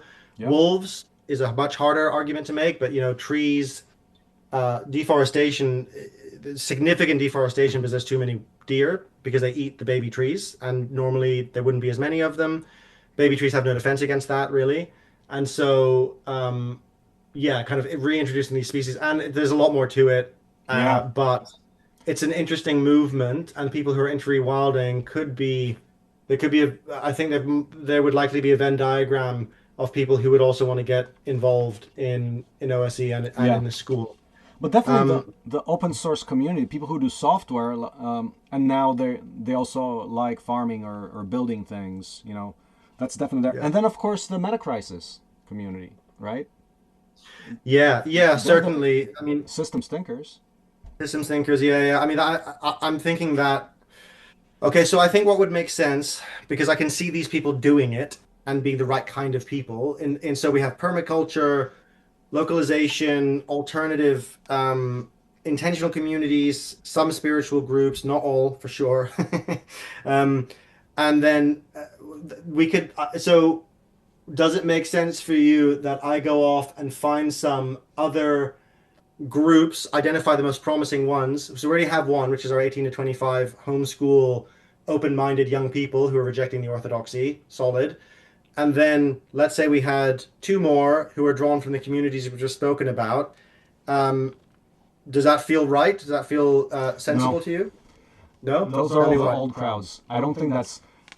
There's something missing. That I mean, it's part of it, but I think there's the so the homeschoolers, yes, but the other ones, like I mentioned about Helena Norberg Hodge, it's like, yeah, cool, but if you haven't caught on the essentialness of open source, you ain't got it.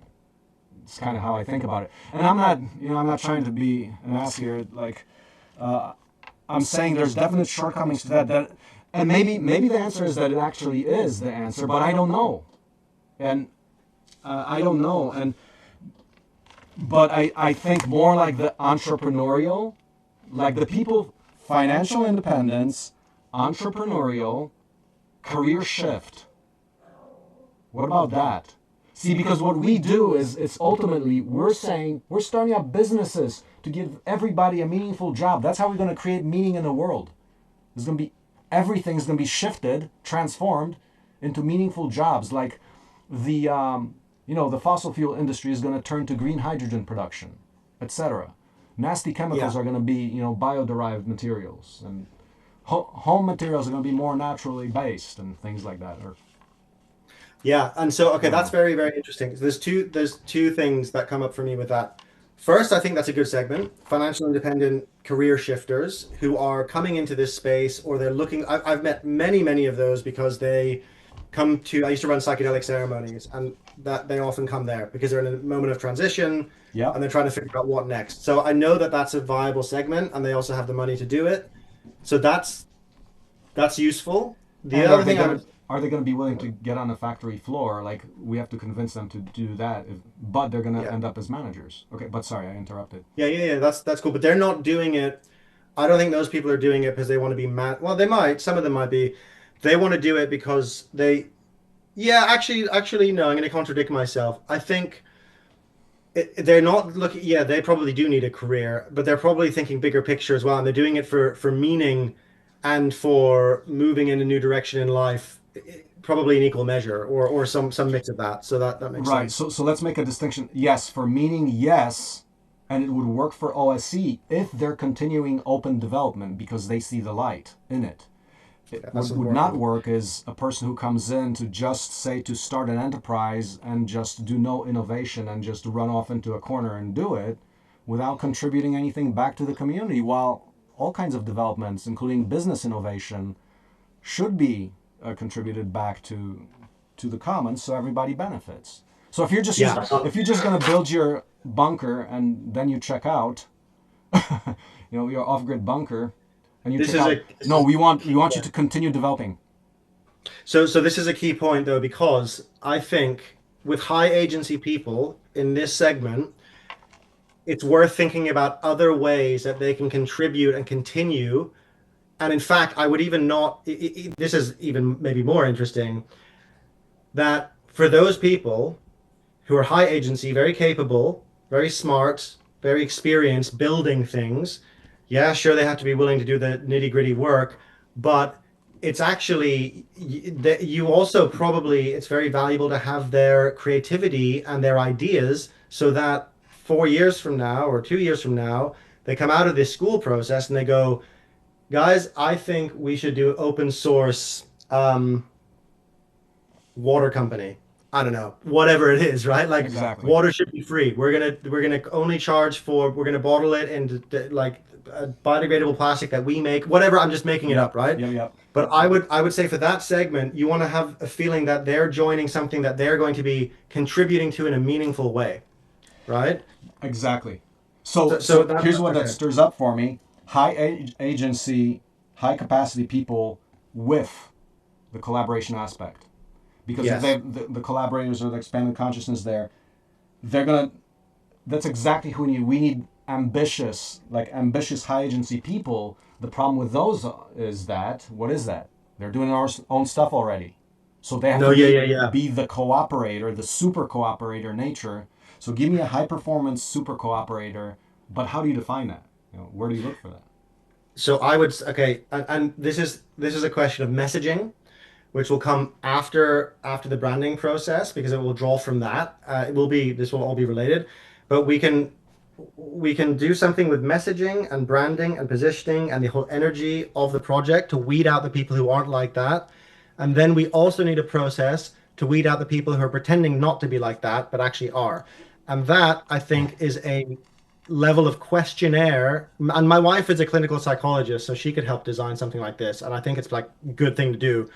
You have a level of questionnaire that's actually quite detailed, and then interviews with them that really kind of get a sense of who are they really. But this is for further down the line. This I think is true of everyone, but especially true of this audience, right? Yeah. We want to So actually, yeah. So just to summarize this conversation, don't give me the localization person. Give me the high performance super cooperator. Don't give me the yes, permaculture person. Give me the high performance super cooperator. that's helpful. Yeah, okay, so we want that. But my other question to you is, before we move on to the last section, is what about the high agency people who are on the mailing lists of these groups because they're trying to find a thing and they resonate with it. Now, I don't think we want the people who are die hard, like I've been in, like localization is my thing or permaculture is my thing. But if we're thinking in terms of where do we find the gems within these communities, how does that land? Well, yeah, but so then I will add that and say, yeah, give me that permaculture person, but they're a high agency super cooperator who starts a business and then shares it. So there's the Yeah. total room for that. Give me the super high performers. We feed them enterprise, and we're satisfied if they continue open development. Okay. All right. So there is, I think, Yeah, a perhaps a third segment, which is the high agency super cooperators who are in other communities right now because they don't could know be about open anything. source. Could be any entrepreneur, any Yeah, yeah, yeah. entrepreneurial person. Yeah, but they're not going to be necessarily in a like a Wall Street men's club. They're going to be probably the point is we need to find where these people Yeah, are who have the right value system, and they're more likely to be in, say, intentional communities because like let me give you an example. Imagine there's a guy he's 35. He's was doing some charity job, really high level at a young age, burned out. Now he's in an intentional community, yeah, really exactly. smart. He's really well read, Yep, and he's like, where am I going to go from here?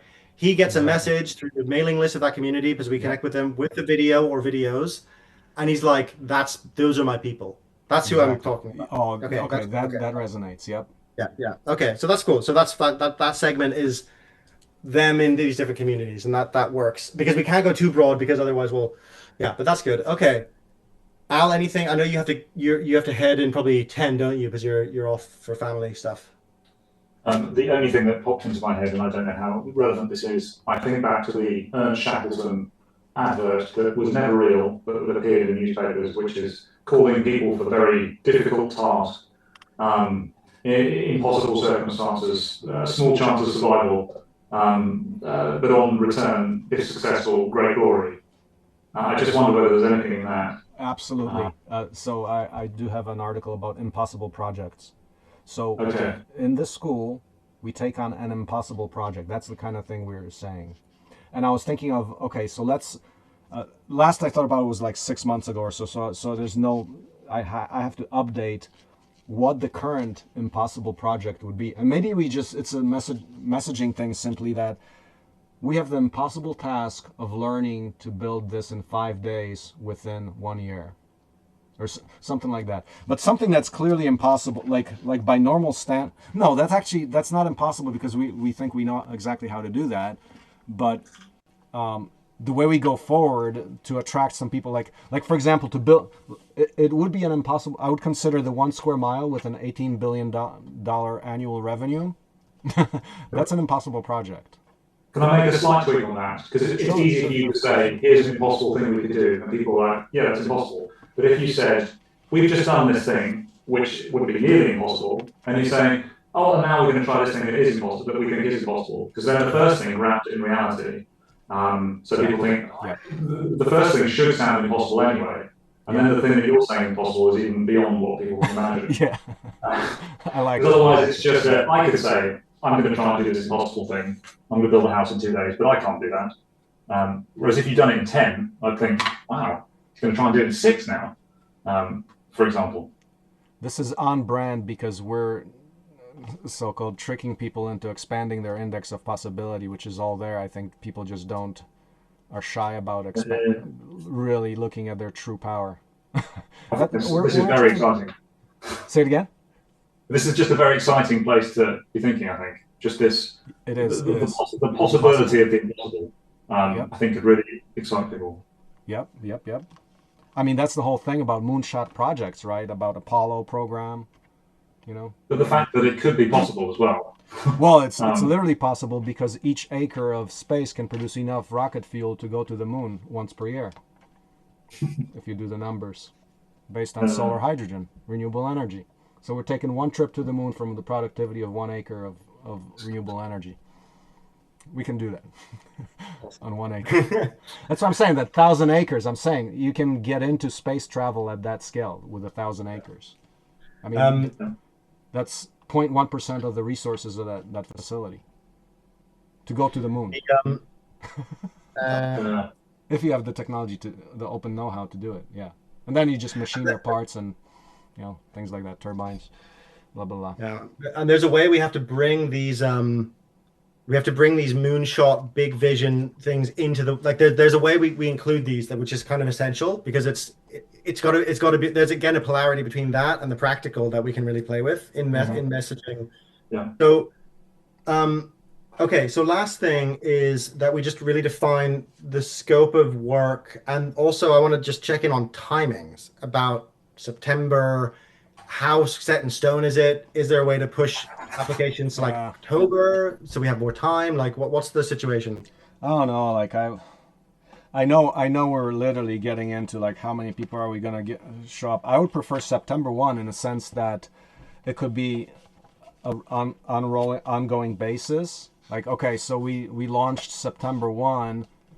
Ideally, we have the assets done 2 months ahead of time. So we got 2 months. And I go by, we never have enough time. We're never ready. We're never going to be ready. So whether it's September or October, we'll be less ready in September and more ready in October. It's just degrees of how ready we are.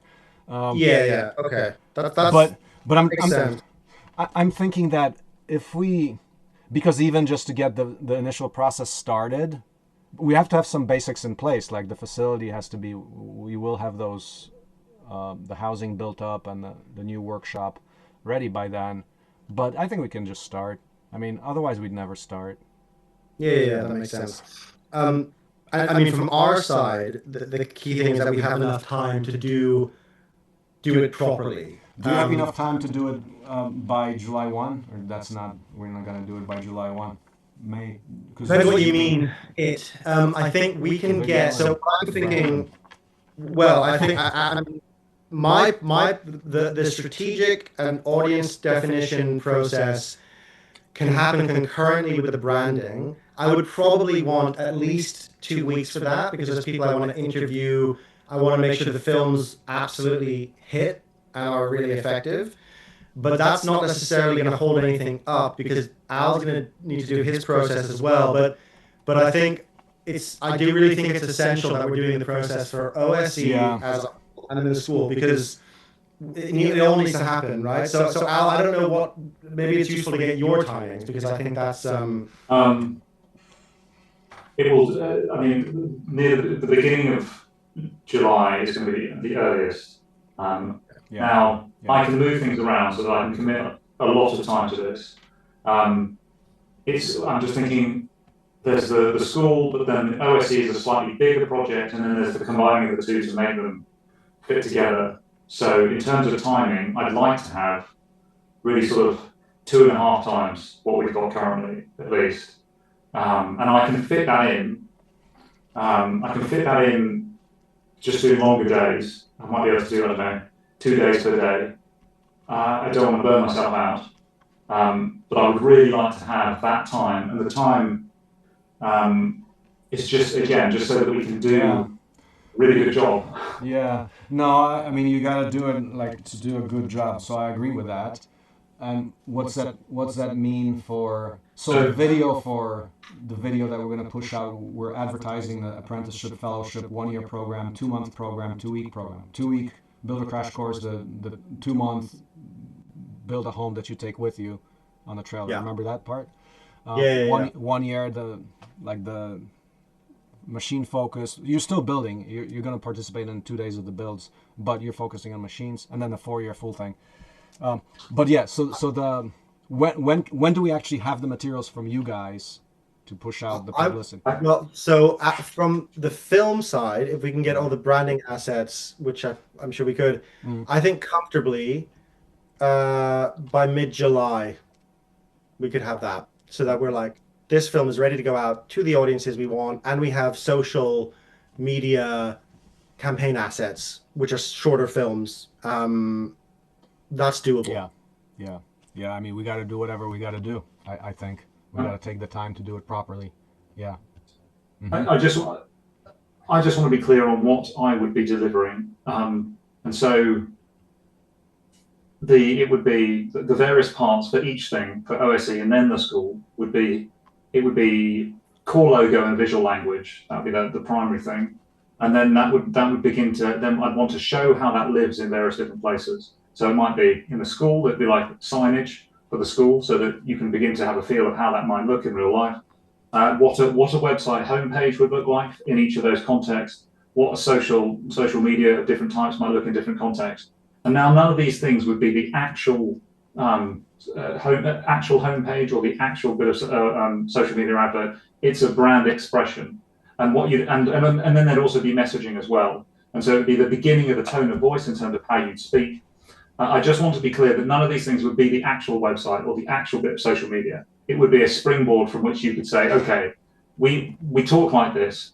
This is the visual language we're going to use. This is the structure of a page, so that people can begin to recognize the way in which we consistently visually present ourselves and then verbally present ourselves. And so there's a collection of different expressions for each one, and that in some ways they'll be the same. So homepage, and they'll both have a website homepage. The school will have probably signage in a way that OSE won't have signage. I'm thinking aloud. I'm just saying that there'll be a collection of expressions that will to some degree cross over and to some degree remain separate. Mm-hmm. And I just want to check that that's what you're expecting. And then Marcin chooses one. Yes. So I'll do 3 different options. Thank you, Ali. That's very important. So I always try and approach a problem from a number of different ways, and that's not in order to because I have one and then I'm padding out with extra solutions. My aim in these situations is to present you 3 different ideas, which gives you a problem because you can't decide which one you want. And it might be that you think, actually, in this context, I'd really like to use this, and maybe in another context, I want to use a bit of the other one. But I really want to try and present you 3 different ways of doing something, and you think, oh, each of those are really good. I'm not sure quite which one to go with. but it will generate discussion, and then we'll be able to think, okay, no, overall this is the right way to go. Then we pick one route, and then that would be refined into the assets, and then they would be refined again with further feedback and sort of competition. And I can give this to you. I can lay this out in terms of a number of design stages, so that you're really clear in your mind exactly what it is you're going to get. But that's just go. Yeah, so that would be of the three choices. We can blend them a little bit at that point, State. Possibly. I mean, I try. Yeah. I know. I'm always scared of making a Frankenstein. Yep. But okay. it may be that we can take aspect. We do think, oh, actually, there's bits of this that will work better for a particular context. So it may be possible to do that. I'm just sharing a general nervousness I get with clients, which is, can we have a bit of everything? And a bit like back to what Ali was saying. In order to be something, we also have to not be other things. So are we saying that the video would be available July 15, and when would this be available? Is that so? This would come. So I'd be in conversation with Ali as soon as I'm getting to a place. So we'd have like a first stage presentation. I don't know, 3 weeks from now, 2 weeks, 3 weeks from now, where you would see for the first time 3 different ways of tackling this problem. Now I'll have to work out exact timings on this, but then at that point you'll be able to say, I like this one. Perhaps I like a bit of the other 2, but this is the one. This is really the one that I feel is right. And then from there, Ali will be able to take some of I'll be able to sort of fast track and build and sort of refine the work in progress assets there into something that Ali can then start working with. Now, it might be that there's a bit of a back and forth between him and me saying, okay, you had the rough ones before, here's the latest ones. You can just drop them in where the previous ones were. And so we can then begin to really work in parallel at that point. And so his videos will then have the branding that I've created. At some point, it would be lovely to talk about whether we could use animation in some of these things. That is another conversation, because that can take a lot of time. But some of the ideas we've just begun, like whenever I start a branding process, I try not to know too much what the solution is going to be, because I want it to organically come to me as through the process. But we've just begun to bounce some ideas about, and there is some sort of possibility of animation down the line. It's just that is time consuming. And so we just got to be careful how we manage that if we need to get videos up and ready sooner. Yeah. And the thing is, we can always explore that in the future. And so I think what we'll do, Marcin, if it works for you, we will on probably Monday, because it's Friday evening here now. On Monday, early our time, so you have it as soon as you wake up on Monday. We will get over to you the timeline and the updated sort of scope of work from our side, and what the investment would be in that, and then you'll see exactly what happens at each stage, and the amount of meetings, because you and I will need separate meetings as well, because once we start working on the film, there's a lot of it will be concurrent. Some of the stuff in the film relies on what Al's doing, because we need to make sure we're speaking from the right place. Yeah. But things like the logos we drop in, that can wait until like the very end, right? So the actual physical logo, but the deeper brand piece, that's something that I wouldn't start making the film yet. That's why partly I want to do the research while that process is going on, so that already I'm identifying in advance the places we're going to put the film, because that's the other half of marketing, right? We're going to go, okay, once we have it, it's going to go here, because we have already a sense of the audience. And then the question, what Al's going to be figuring out is, how are you manifesting to that audience? Like, who are you really deep down? So a lot of this is concurrent. Nothing really has to pause at any point, but it's important for you to understand why each bit is happening. Because there'll be meetings where just you, me, and Wetham, the editor, sit down and we're like, okay, Marcin, we need the craziest story from when you guys were living in the hut with the chickens, and like, just like, it depends which directions we go into the film. And then I'll also need to get like, okay, that film you have of your house going up, I need all those assets. There'll be all this other stuff that goes alongside. So it's going to be busy in some ways. There'll be multiple conversations, I think, that we have to get these this done in the time that we need to. And what you do, Ali, is what I'm doing to some extent, will be a cross-pollination. Exactly. Yeah. Does that all make sense, Marcin? It makes sense. Okay. And as far as back to the so one quick question is, so can you guys give me all the raw footage so we can also reuse it? Yeah, of course. Yeah, we can do that. Yeah. let me think about. Yeah, I mean, some of it, like, I mean, the raw footage is probably the best raw footage going to come from you. Mm-hmm. And we would probably want to film. What I would likely do is get a professional camera person local out to you physically, or you go to them, depending if you're in. I don't know where in town is in Missouri where you are. What's the nearest big city? Big city nearest is Kansas City. Okay, that's so that. How far is that? 1 hour. Okay, that's fine. So what I normally do is either if you happen to be there, or I would get a camera person to go out to you. And I'll put this in the budget. It's usually not too bad. Like I did it for the documentary. Everyone in there is like local camera person is a couple $100 usually for they come for the day.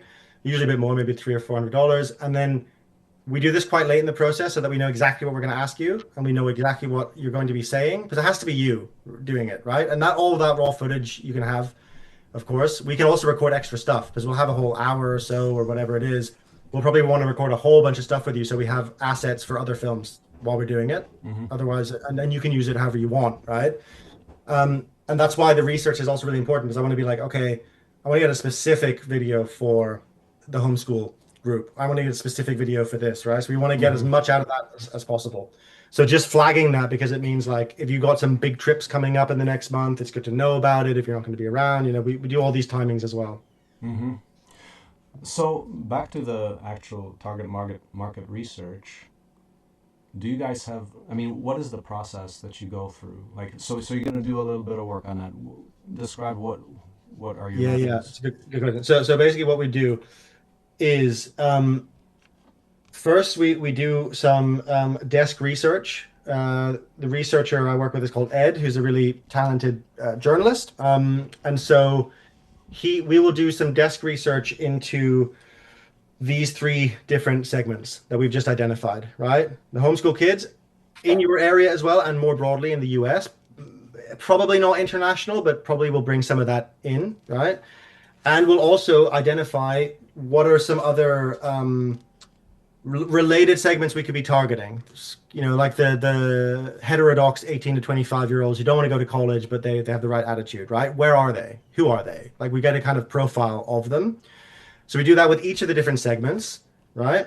And then we try and get as many qualitative interviews with different people as possible. And that's a mix of people in those segments, right? So we find a few homeschool kids who we actually talk to and ask them a whole bunch of questions. We want to get inside their world qualitatively.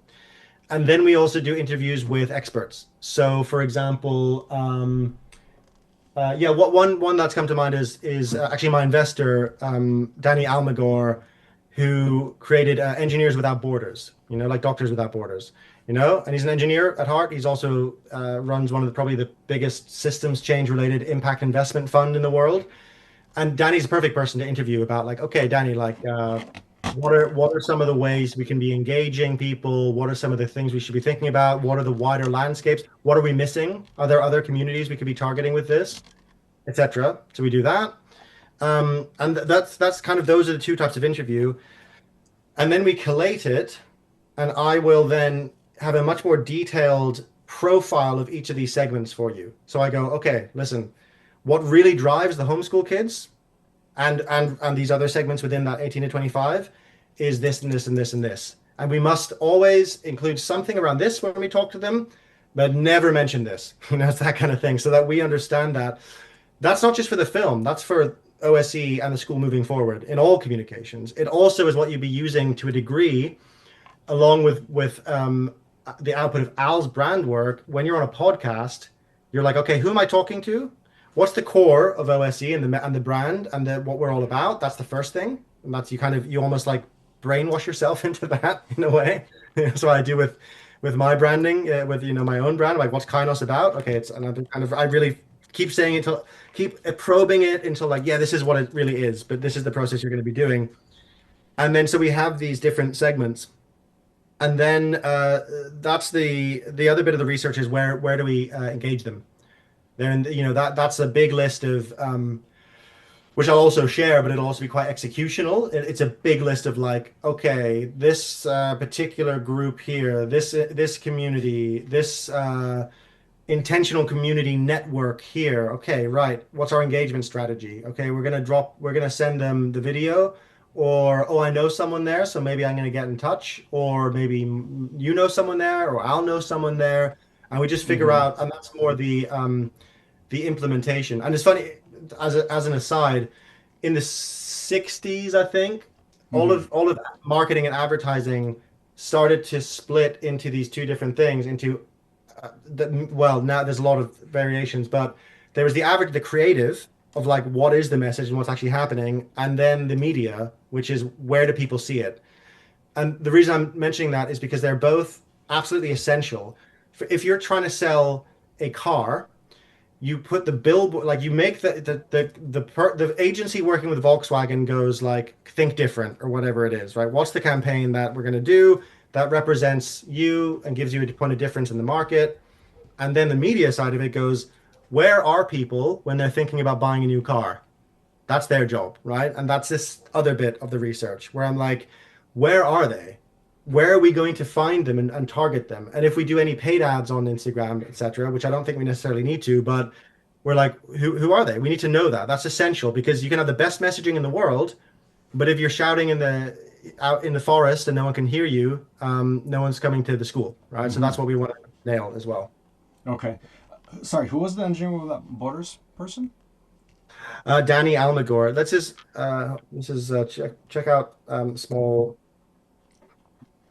The Engineers IMD Without Borders. I mean, that's all over universities. A lot of universities. Yeah. He did the whole Asia Pacific. He brought it to Asia Pacific. I don't know if he created the whole thing, but he did the whole.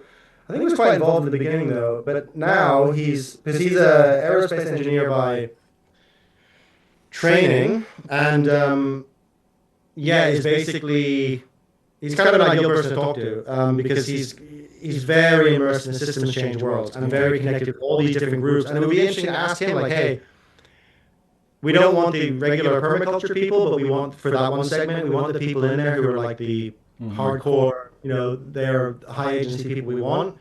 Do you know any? Or do you know anyone? Like, do you know any of the groups? Like, what are the groups we should ignore? Like, who are the die-hard localization people who just don't even bother? It's just like that kind of research saves us a lot of time.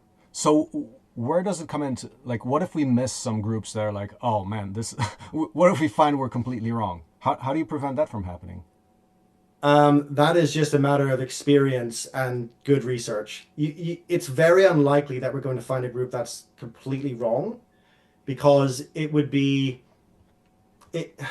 unlikely, because what your business is. We've done this many times before, and I've never seen that happen. However, missing segments, that's almost certainly going to happen. But the point is that this should be something that's iterative over time. You'll go to you went and saw the Mormon Church of Latter-day Saints. Probably you wouldn't have thought that's a segment of people we should target. And maybe it isn't, right? But it might be that you have a meeting like that, and then you're like, oh man, there's an entire community. They were super open to it. They want their kids to come to do this. Who would have thought? You wouldn't have known that, right? There's always going to be stuff like that. But the trick is to always be curious and looking who are the people, and some of them will be a surprise. Like I have a lot of independent consultants in my community. I never set out to bring them into my audience, but I think they like my thinking and they use it or borrow it, and which is fine, and use it for their clients. And I'm like, yeah, cool, fine. You make it your own. That's okay.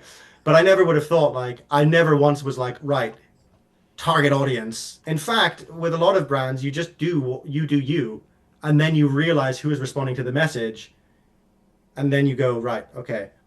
But with this, we can have a very solid, educated guess about the kinds of people who will respond to the message. The very interesting question is, who haven't we thought of? And that's partly why we do the expert interviews as well. So you just have these conversations. Someone's like, have you heard of the something community? And you're like, what? No. It's like, oh, it's like 1 million people who are super into something that's actually kind of like source. You're like, holy shit. Okay, fuck. How do we get in touch with them? You just don't know about it until you talk. Okay. As far as the interviews with some of the potential target market people and experts, do you have a set of questions? Maybe can you pass that on to me? Can I do some of that too? You can absolutely do that. Yeah, I can certainly pass questions on.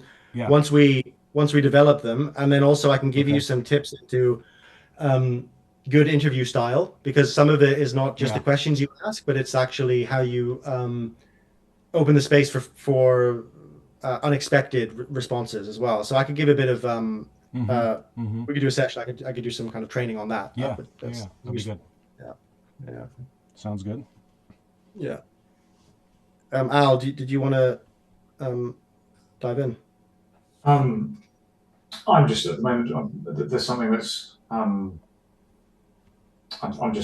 settling on. I'm thinking on the impossible possible thing. So I've gone off down my own little rabbit hole. There's some work I did. There's some work I did a while ago, which I'm trying to find because it seems No, very. that's good. That's also, I don't want to interrupt that. No, I think that, yeah, that impossible, making it impossible. I mean, in terms of opening up the index of possibilities, the words we use, it's like, yeah, making the impossible possible. Totally right on, yeah, with the nature of what we do. Sweet. Great. Okay, so we will get this all packaged up into something, and then we'll also send through like a kind of contract as well on Monday. Okay. So to get that out. Do you want to? So Monday and Tuesday and Friday are my open days next week. Can we set up some further? I think Al's next. I'm next. I'm gonna go Tuesday, if that's okay. So Yeah. Tuesday afternoon our time would be, if that works for you, Ali. It does, yeah. Let's just see. See. What? January 6th, Tuesday the 10th. I can do. I'm available till 6. So early afternoon till 6 I can do. 3? Yeah. I mean, what's that time? What time is that for you, Marcin? Are you going to be 9 a.m. Okay. Brilliant. And that will be me presenting the range of polarities and what they do in your organisation, as far as I can tell, and then it'll be a discussion off the back of that. So I always come to a meeting with a view on something on the polarity front, and then from there we'll see how right I was. Yeah. Okay. Yeah. If you want to click on the link I shared with ChatGPT if you haven't looked, but that was AI generated. I just said, hey, give me a little thumbnail I can click. That would be hyperlinked for that work document I had in Google Docs. It's just an example, but I kind of thought it was, hey, that's pretty cool. I didn't have to spend the time to actually do that. Oh shit! This was the target audience one. Yeah. Oh, No, the one that generated me the join the 2025 build program, learn more. Right. You know, I mean, it's not, what's to be said about it. I mean, it's useful. It's a small thing, I'll have a look. Yeah. I have to jump off. I just realized I have a 5 o'clock that I was too engrossed to remember. Okay. But I will jump onto that now. But great. And Marcin, if anything else comes up, just drop us an email as well. And okay. Sounds good. So 9/3 on Tuesday. Yeah. Okay. Thanks, guys. Yeah. So far, so good. Okay. All right. Take care. Good night. Take care, man. Bye. Bye.